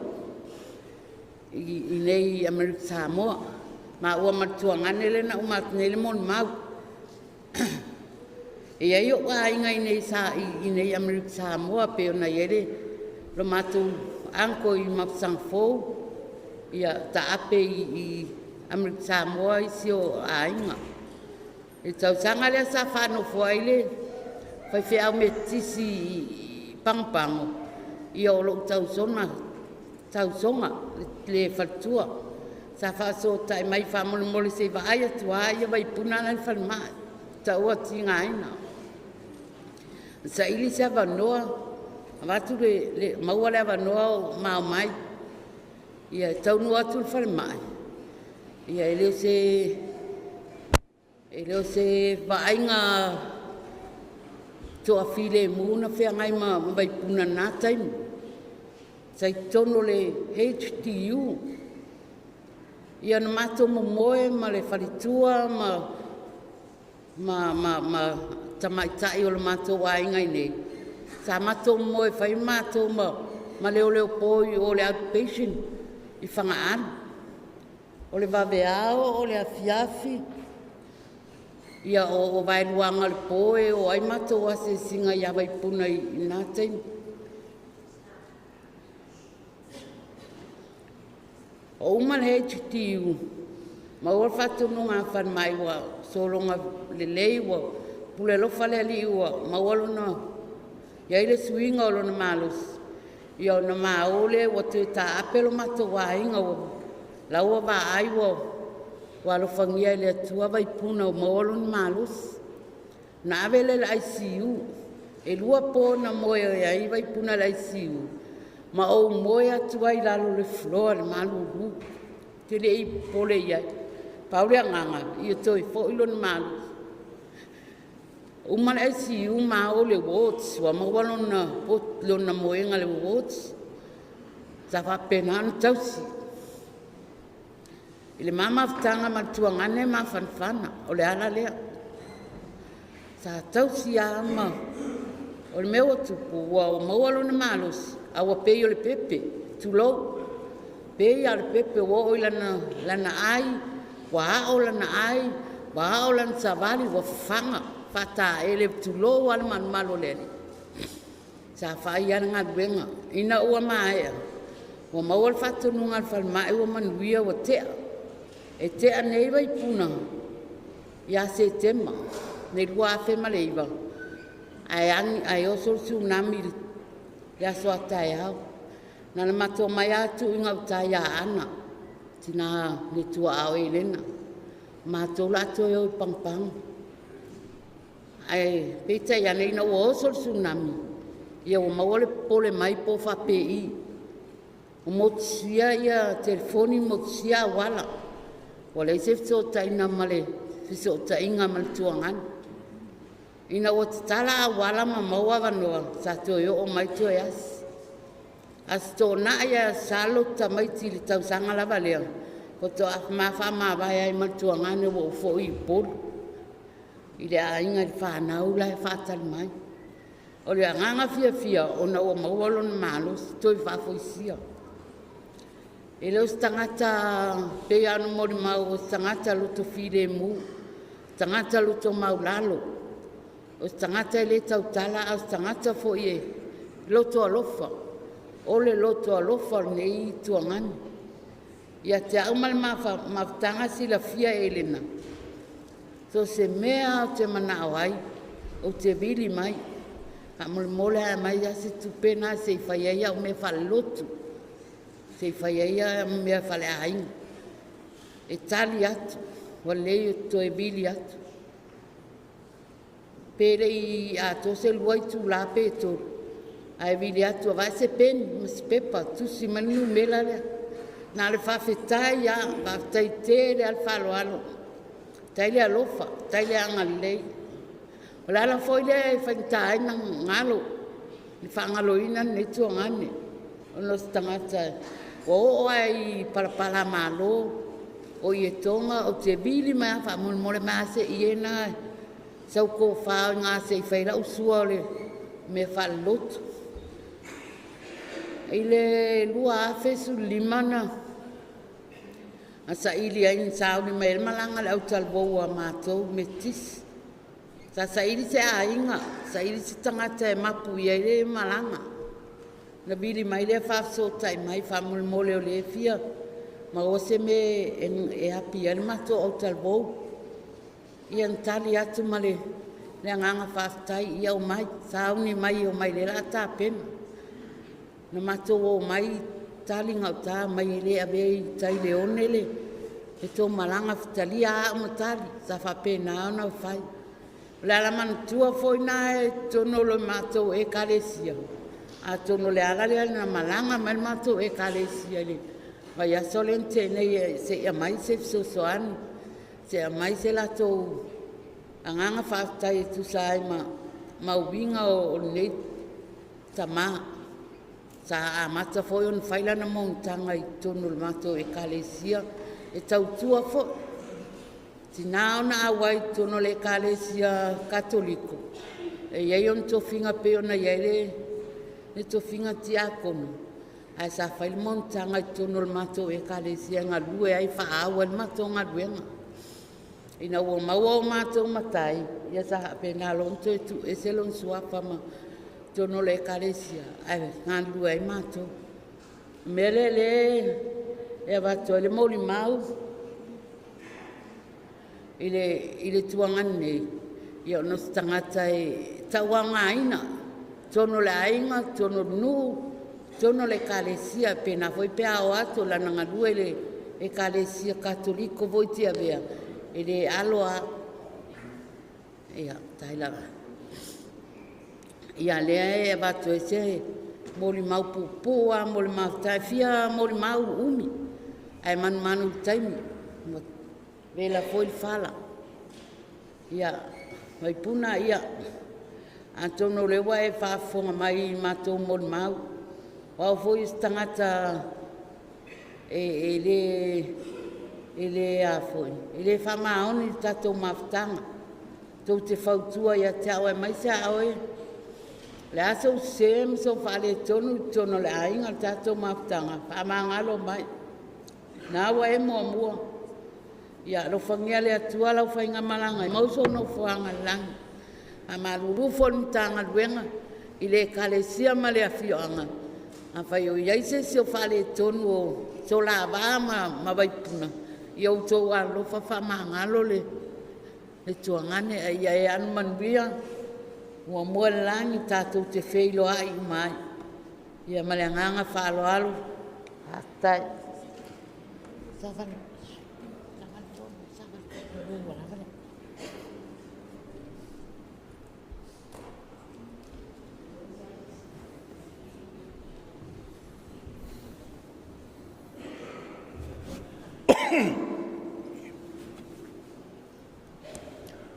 O te whaturou atu le maru paia o te paia nei au.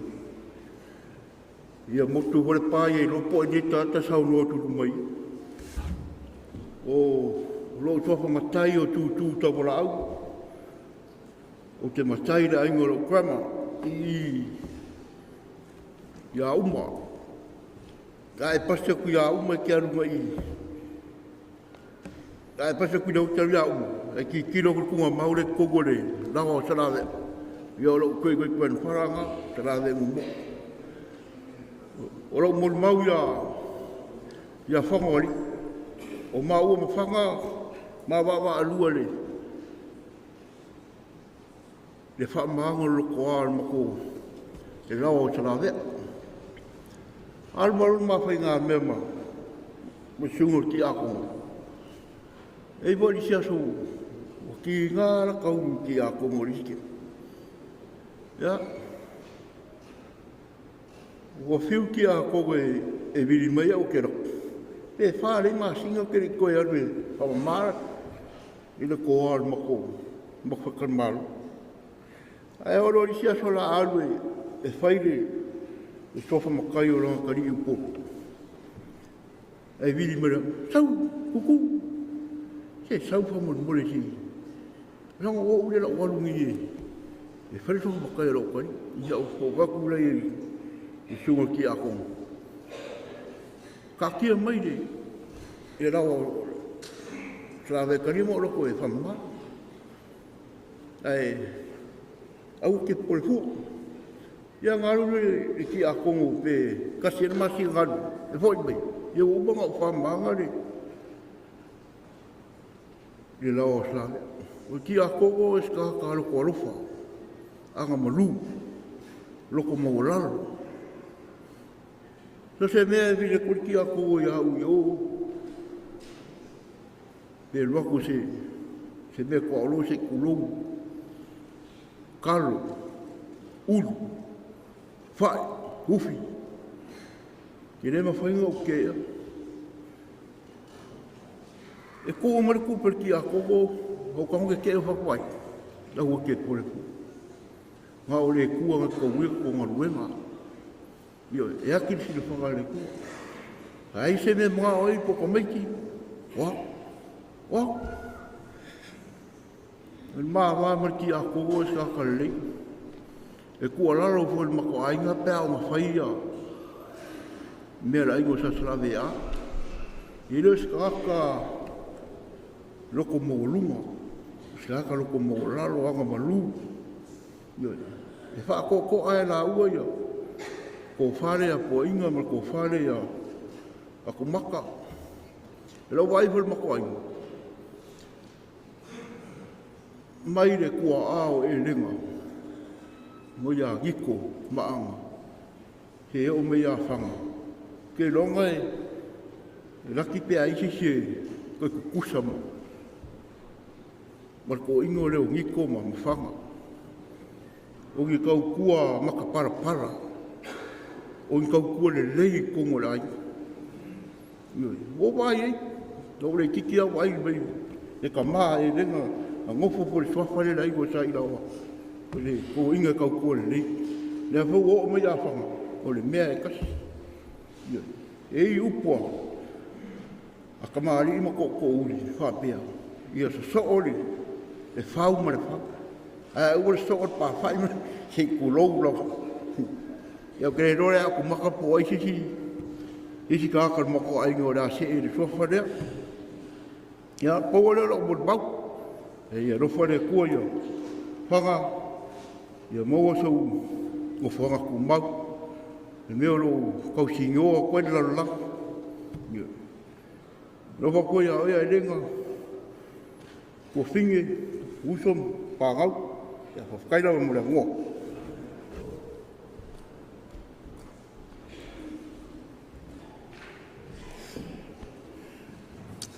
Ia, momola whaunga o whakuro ko paia manu maru o kako o whia.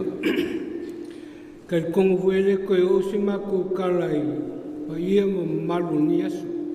Leo uma sa ngor ka ku kai kai. Kalai foi nisi o foi la unga ku sai foi ma. Pa ia o ngi asu. Ia lulu aku la ia whakini o kausala mangaia. Ngaro ko malu mau pa ia. Ngau ku rai lawa malenganga whalualu. Ngau whalongolongo e mori mau. E ia se mori mau al ka maa Vaipunga. Le ainga al ka maa Vaipunga. Wa urao Maua'i no le tau. Wa o Maua'i no le tau. O ke malanga mai paia isa vai.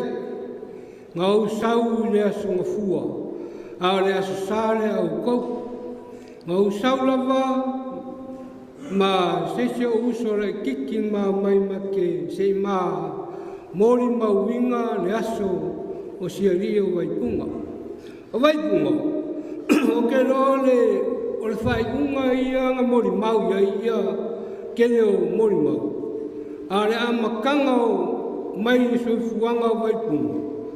Ia o paia sa hola ai. Paia lava ke iroa o ke leo mai roa. O ke leo mai roa po le a po le fia o kausanga o Vaipunga. Sa iai paia. Poi roa po ale valu po se furu kausanga. Ngā iai Vaipunga i paia. Ngā sauawa ngā samako iai ama Vaipunga. Ngā wharonga longo i mori mau se ngā whanga.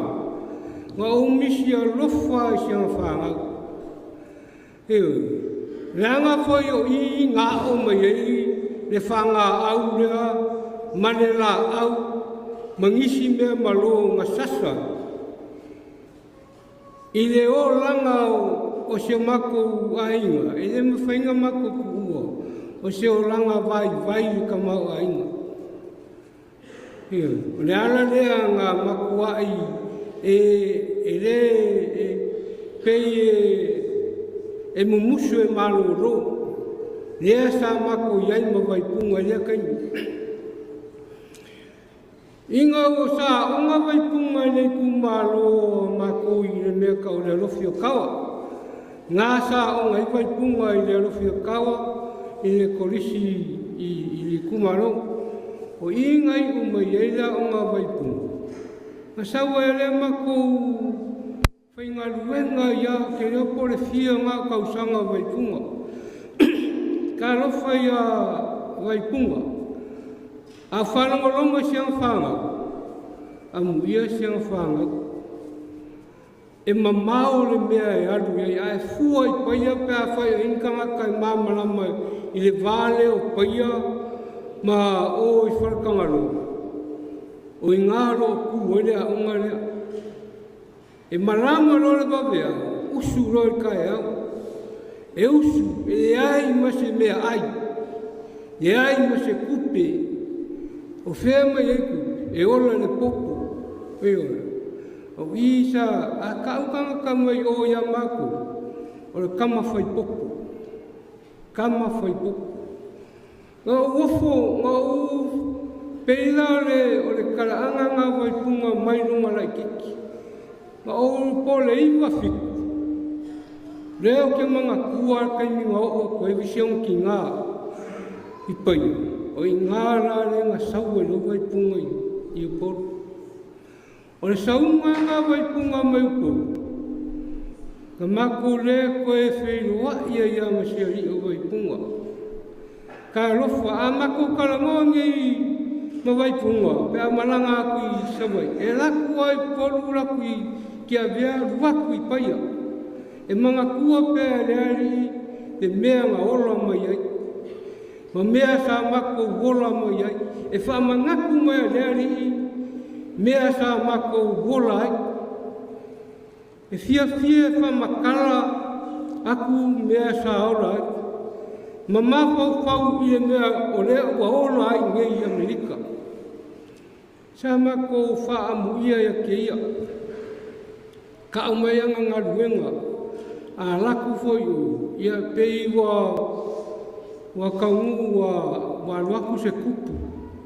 E lo lofi ei la kou e sa la kou whai mea. I whapengā soi fuanga e mākou ke le e karikongu ngei ri o se ri ia e peianga o se kangaka e alofa.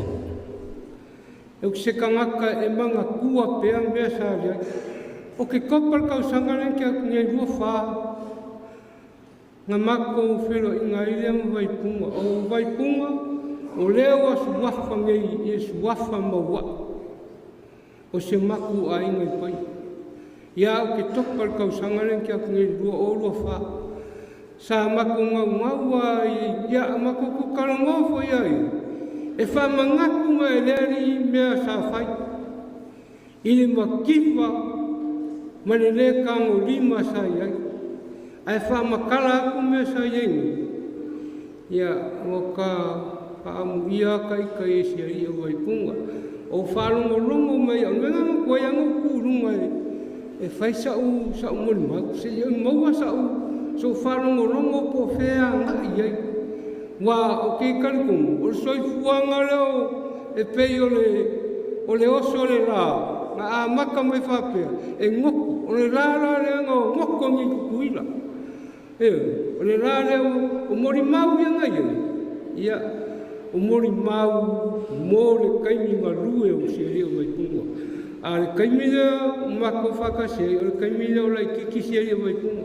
Sa ola o ia i ki a vea, ia a wau le lopo la nunga o koi paia.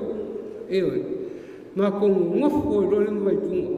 Ewe, o kei roa ia o ia se kangaka sa o ngā kiri o se mako a inga. Wako Vaipunga i le mako yungi sa whai.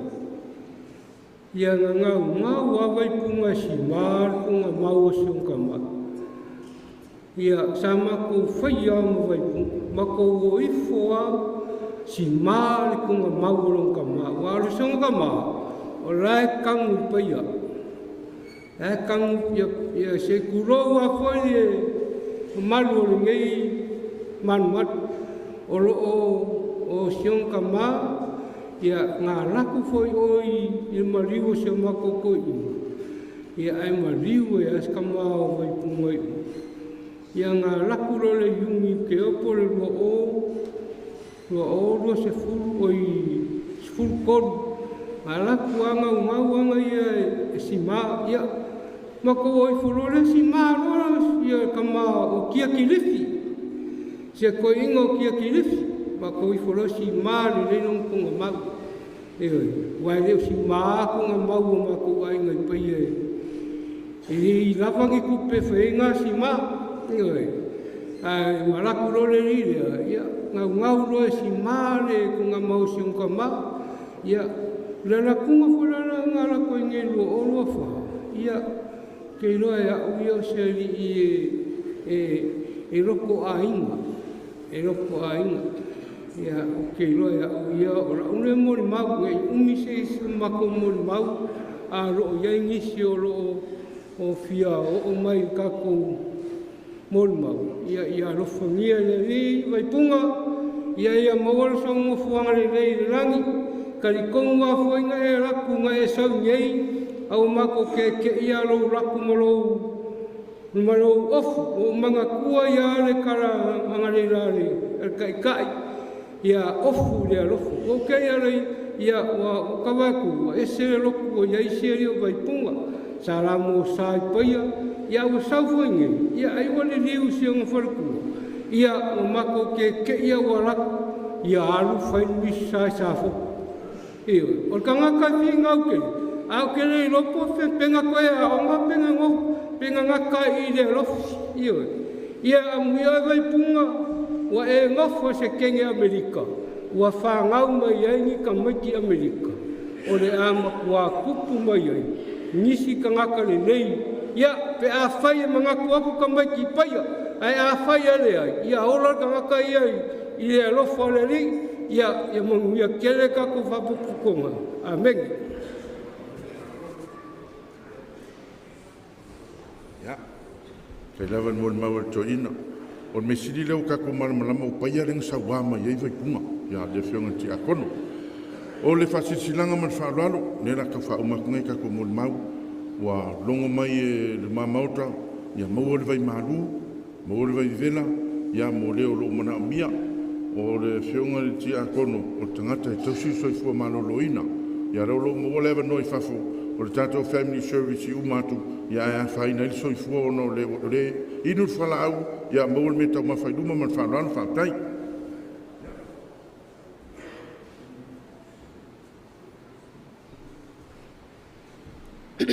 O te tula ilo uawa ma lo whalo te lava.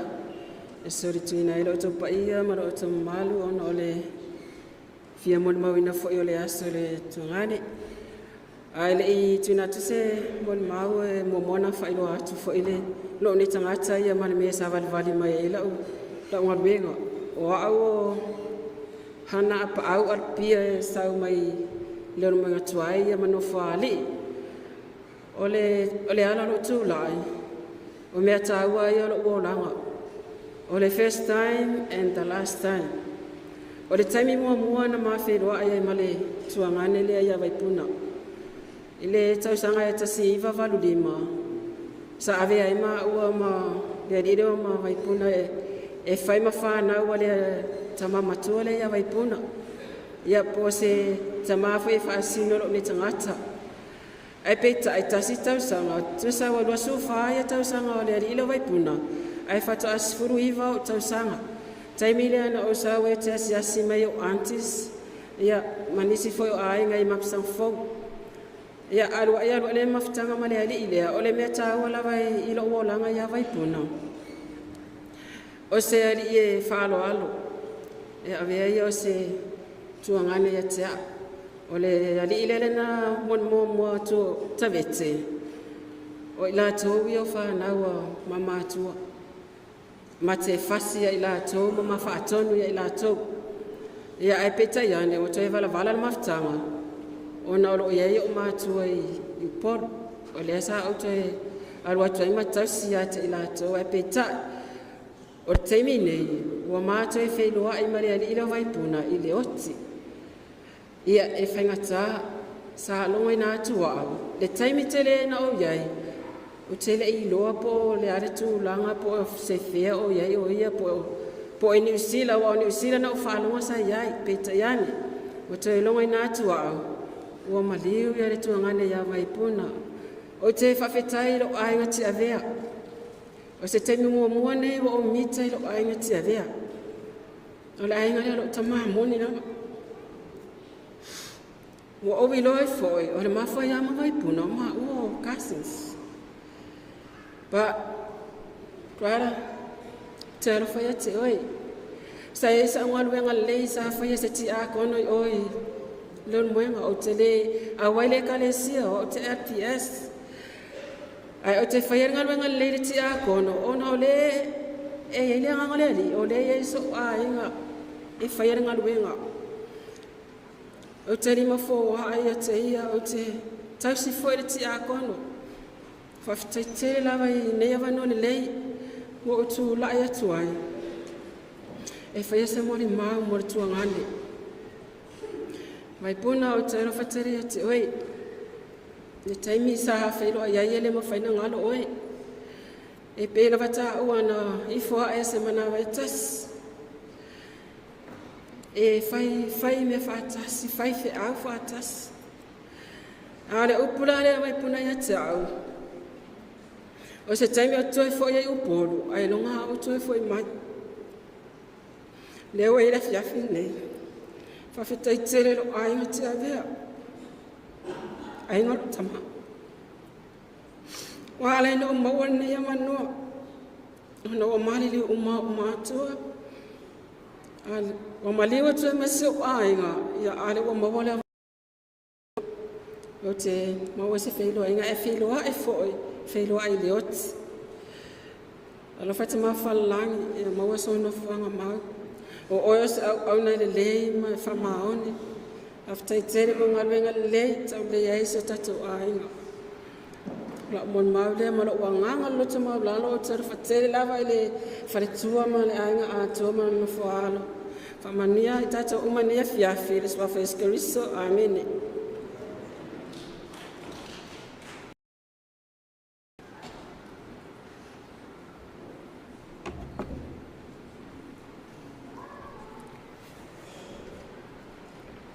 e mo mua no whaaturo atu ku se pa ia de tu ba ia tu lunga nei ya o te whaatalo whaat fo i sua whaman malo i Yesu Keriso tātou maftanga nei tu la fiafis o na walau pa ia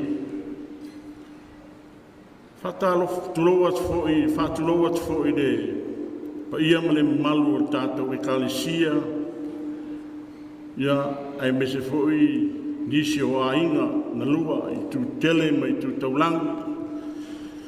Ya, desu mai fo i o le fionga i malu o fali ia whaipai. Ya, ai se i amatala u muli mau, au anu teimi mo. Kere teimi fia babet, teimi o teimi ia. Tina 5 minuti lama. Oa, lo ngoa tau ua le manga. O le uso lea, o maua e nofo i le ainga lea stoi no ngiko o lo tautua i a salabea. E to lua maua ma le uso lea. E nofo i a le sunga ti a kono i nisi uso matawai. Ia e nofo a o le ulu matua. Ia, whanga, sa ne iso manatu o te sau i lau le walau pa ia le atua i lau sunga whanga sunga te a kono. Ai ua tau whaina waltina le ainga tau anaua o na o nisi tūlanga o tanwai. Ia a o nofo foi. Ia e whaina tā o ma mawhtanga o lewa foi teimi ana ma o nofo atasi e i. Whaftai tele akwa lau sunga ti a kono. O tele foi tau sanga o lau tau tua i tonu le ainga. Au te loa. Tele o taimi o tele i mai tau ina pe ese tūlanga o sta ese senga i tau whemisa i tonu tūlanga i tonu la ainga lea. Ta tonu fo e nisi tūlanga o loo langa temi tātou tuai. E le o whaali mai ani uni o winga tele o taimie tau sa fia mai e loto maulalo o tā maftanga o na tā wā nofo. Ai whaftai atu whanga i launga rue malau tau tuai tonore a inga. E le se tau i a tea. Tau ia o tātou ngā luenga o i le langi ro tātou taui. Whaftai fo i lau tau tua i tono le whiau mani ngā luenga le tua. I tūlanga o le launga ina o le upu whawina le tua o le upu molo i aile manuia ma le ola. Ai whaftai tele lama whanga o saunila malanga ta tono fo o lau tino ia o le tātia. A lo ola pea lo nganga walu whelua i ai male tamā ui le langu. Sau e alu la mulanga o antu langa o e teimi fo isa tā mafutai. Ia whanga, ia whama ngalo mai o se uso. Ai e sau ia manuia la mulanga whanga. Sau e manuia la mulanga. Ta tonu mo whatuatua. Ua umana saunia e le atualo no whanga mau le langi e te lua mafutai malo tamā. Whaftai a foi le whatua ia e lenga man no fo ialo. Ia e mese foi e uiana le nkoia le nfo ta Victa. Le fionga ia salabea. Ia alo whaile sunga ia atumata. Ma le tūlanga fo i o le tau awe o le nei fo i ainga. Tumata whaftai o ai lava tūlanga fo i o le tau tua whanga i tonu o tātou wainga. Malu ave whale to whingalo. Ai e whamanuia tele atu le tua nei tūla fiafi. E le suafa o Yesu. Amene.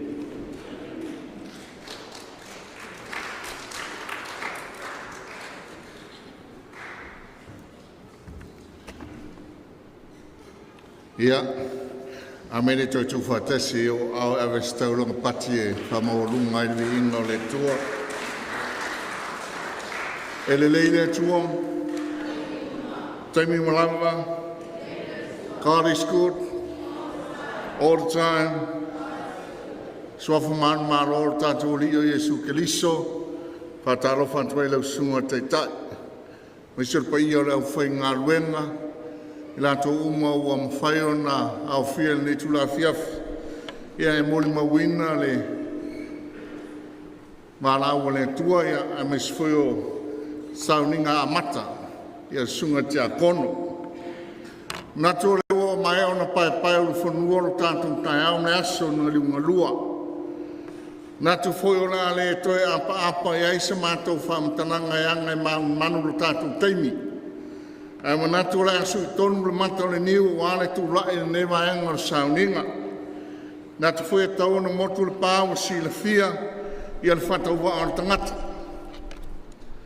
O le tu lae le newa anga le aso o le e mātou te tausonga ma le sunga i a toanga po Maua'i. Ia po le talenga ia whanga. O e uso matina wa o utai ana mo leli. Ia whale atua o tina o luatana e sau mai tia vea. Ia au tamau le pā. Lo mato i nei lama lo tō whine o puritiu atoa. Ma putaulangi ia ma sionaro. Te tonunga se tau wha malama lai titi si wala lea. Ia mora si la fia e le tātou maftanga. O te iloa le to tele o le mātou malanga mai upolu o leo e whio mai sa o le ainga ia tau tua ma tau tua. Ia mai se o tau songa leo mātou.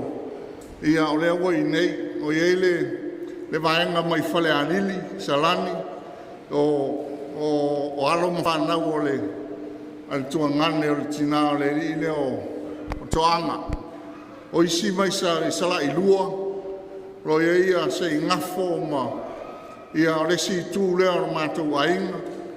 Ro ia fo i stau songa o le tina ma o le rile Vaipuna whanau li tia ro ia anu tua nai, ia ma se ei, ia o tō tele lama ma lo mātou ainga mai tia vea. E whesiri gia po le ana mafuanga walaio na o mai. Le mamao, ma le tau asasa ma ili nei motu, e le whaingofi. Ai e tantanunga e i mafuanga e lai ona saule tangata. O le talatu spaia wa mai e sili le aso e oti ai, le aso e whanau mai ai. Al whesili e lau keusiano ai se ave mai tu spaia e sili le aso e oti ai, le aso e whanau mai ai. Ia mai a te oen tali. E siri le aso e oti ai le anga leo a mapu mai ngā ruenga ti ngā, o mawhatianga le tino le tautuanga le whiau mana ngā ruenga le tua, o whaiwa sa au mai e le tua ngā rue e le tangata. Leo a mapu ma mano lo, o manu ma lo. A le aso e whanau mai e whea ngai ma whainga tā, ma whawhita auli, ma lawa singa le soifuanga. Whapedan ma whtanga le aso le nei. A matou o mai nei tutuila. E matou te mapu mai lo matou anko i Vaipuna le sua whai le li lea i mapusanga. Le sa ele li le sa mori mau mastasio tu fine. Il vai tau nei. Ia o leo toi atoa le malosi o le. O le tina mai lantou lo i ai. A o matou mapu mai i malai loa. Stasi foi o tai o le ainga. Sunga ia wao malu.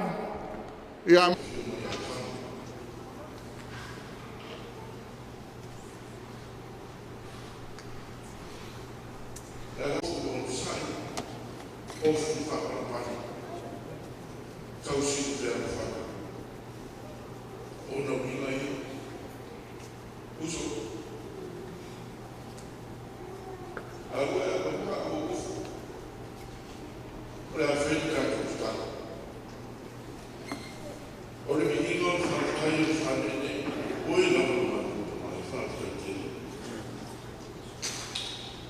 mātou te kōpina pai pai o ngā kua ia whāmata whanai mātou whanau. O mātou kumoni ai ui ai mātou whanau koe o mono pēre mai pai. O wafoi o mātou la monta mai whanau. Ai pēo te tano anu la o whio nā mutama ni whantasina se ia o tau mai o ngā. Whātai tēne, nea sa whāma mana i o mātou o mai. Te iku whai ero mātou tōtō mānatu. I le kāndini sa e kua i le koko. Ane sa kua e man whapau. Whakatai tēne nama. Whakatai mō lau whana i lau hia. Ai mo se e o lau whana i lau mātou kūru manawa. Se e whamanuia i whaitua. Whamawhananga mō ia. Mare no whoia. O usu o tō whafi. O a inga o skue whaimai. Se i awa tu e o whamawhananga. Malau whamoia. Ia i o mātou tataki ko e tōwhia. I paera o whamai nai so kukuma leo. Whai lea ma mātou tatama ia koe. E o na koe ai i lau o a whai o nā whakape ne mātou tama. Ka o wau pēra kukuma ko mātou kuma ko nuri o so koe nā inga ro kā koe mai. Tātou koe whakasi koe ne rei koa whai ai se aso kōkua, a whoi la mitinga i atu. Ko lera mātou taka. Whata semo mātou mana moni, mātou te kumoni atu ni atu oe, te manatu lo manu Yesu te riso mātou tō tāro māruia o mātou tina. Se o rofo māruia, tu more kasi, o ia.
e whaala longi o le nia fiafi, e ono whaatala ulatu.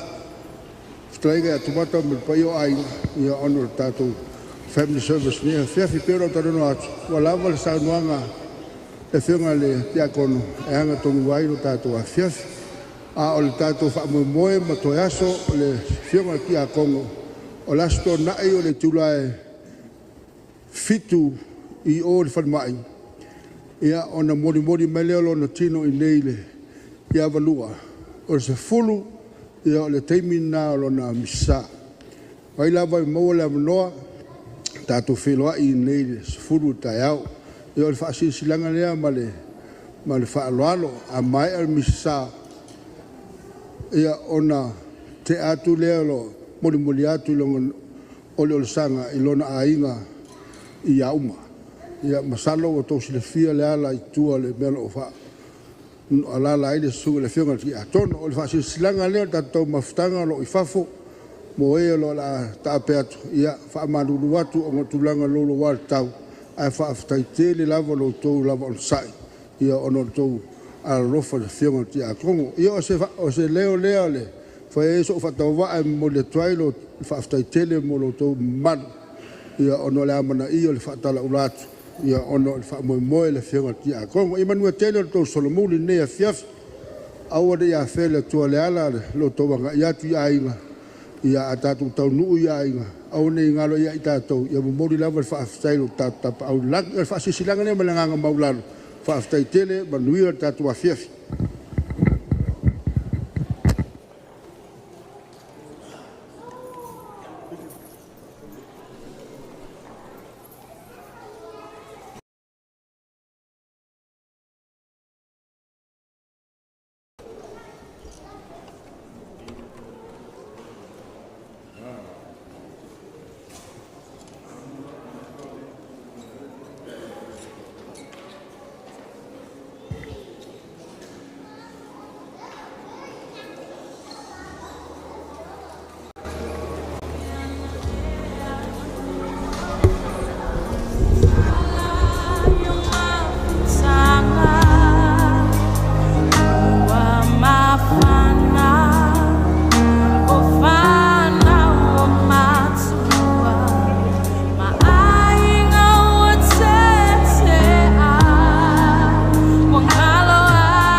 Testing, mic check.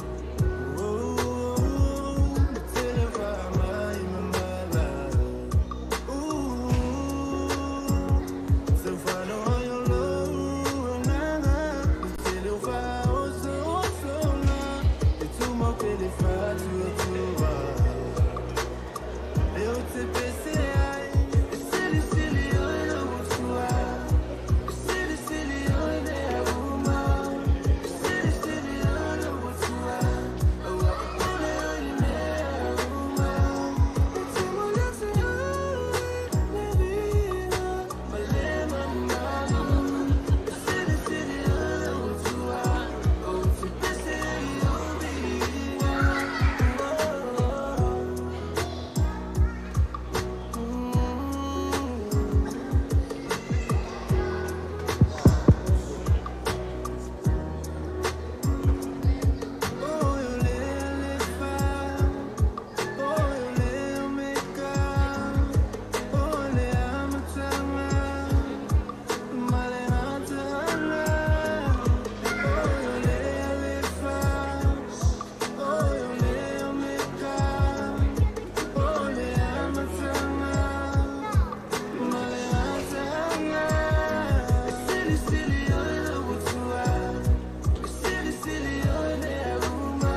ia ole masina Sulungia tuai ita A ofa a solo na faufaunga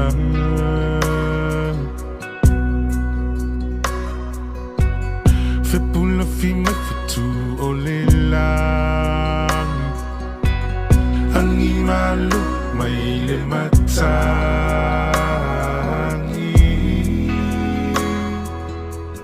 A o utu matangi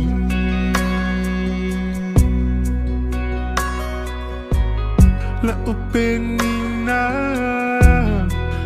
Ngoto atu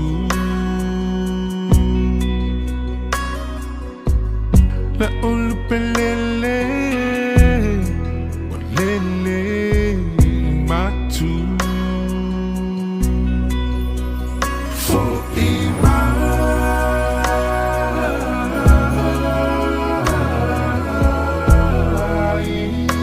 Lo utama pelena For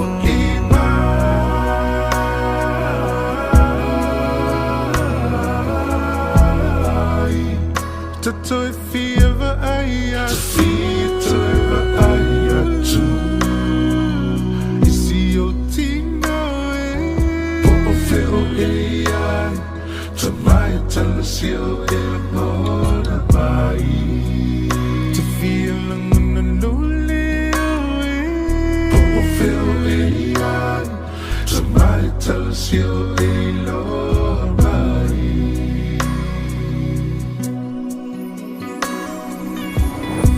Timana tua lau masan Pe a umana tua fiafi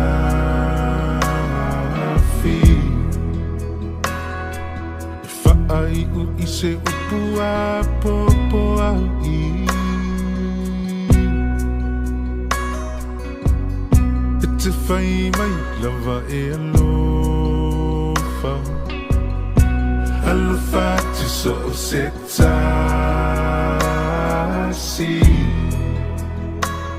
Po ufeo mai aile nei lalolani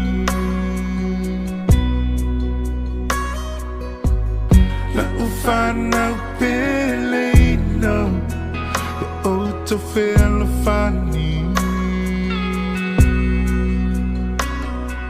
Ya mana tua latina peleino Long mali umatangi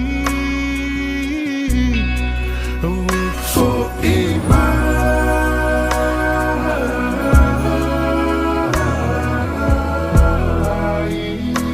Lo utama peleina For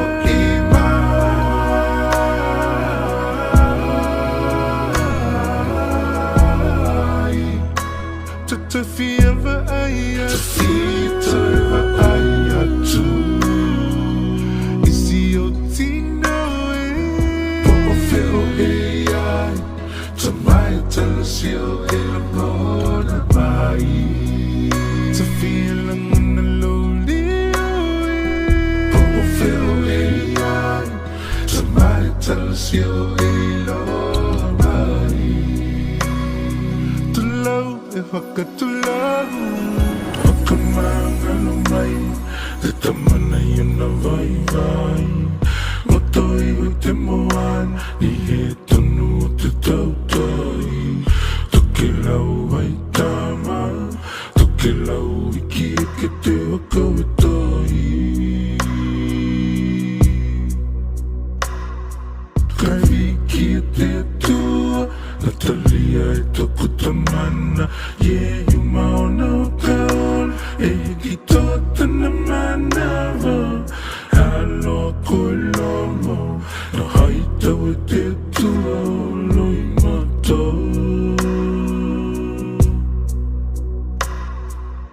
E mihi alele koe te tamana I tenei o langa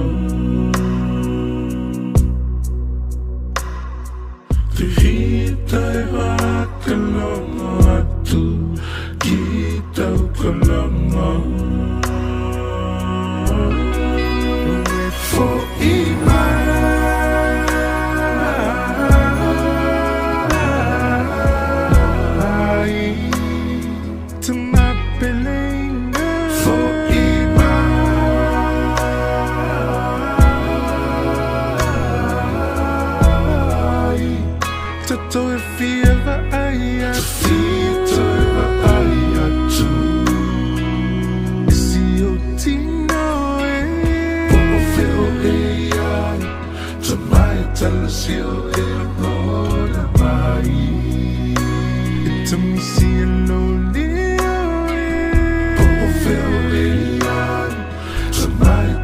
tio e lorai Tui e te takua kakau Kai langa kita ko te hanau Tui e te takua kakau Kai langa kita ko te hanau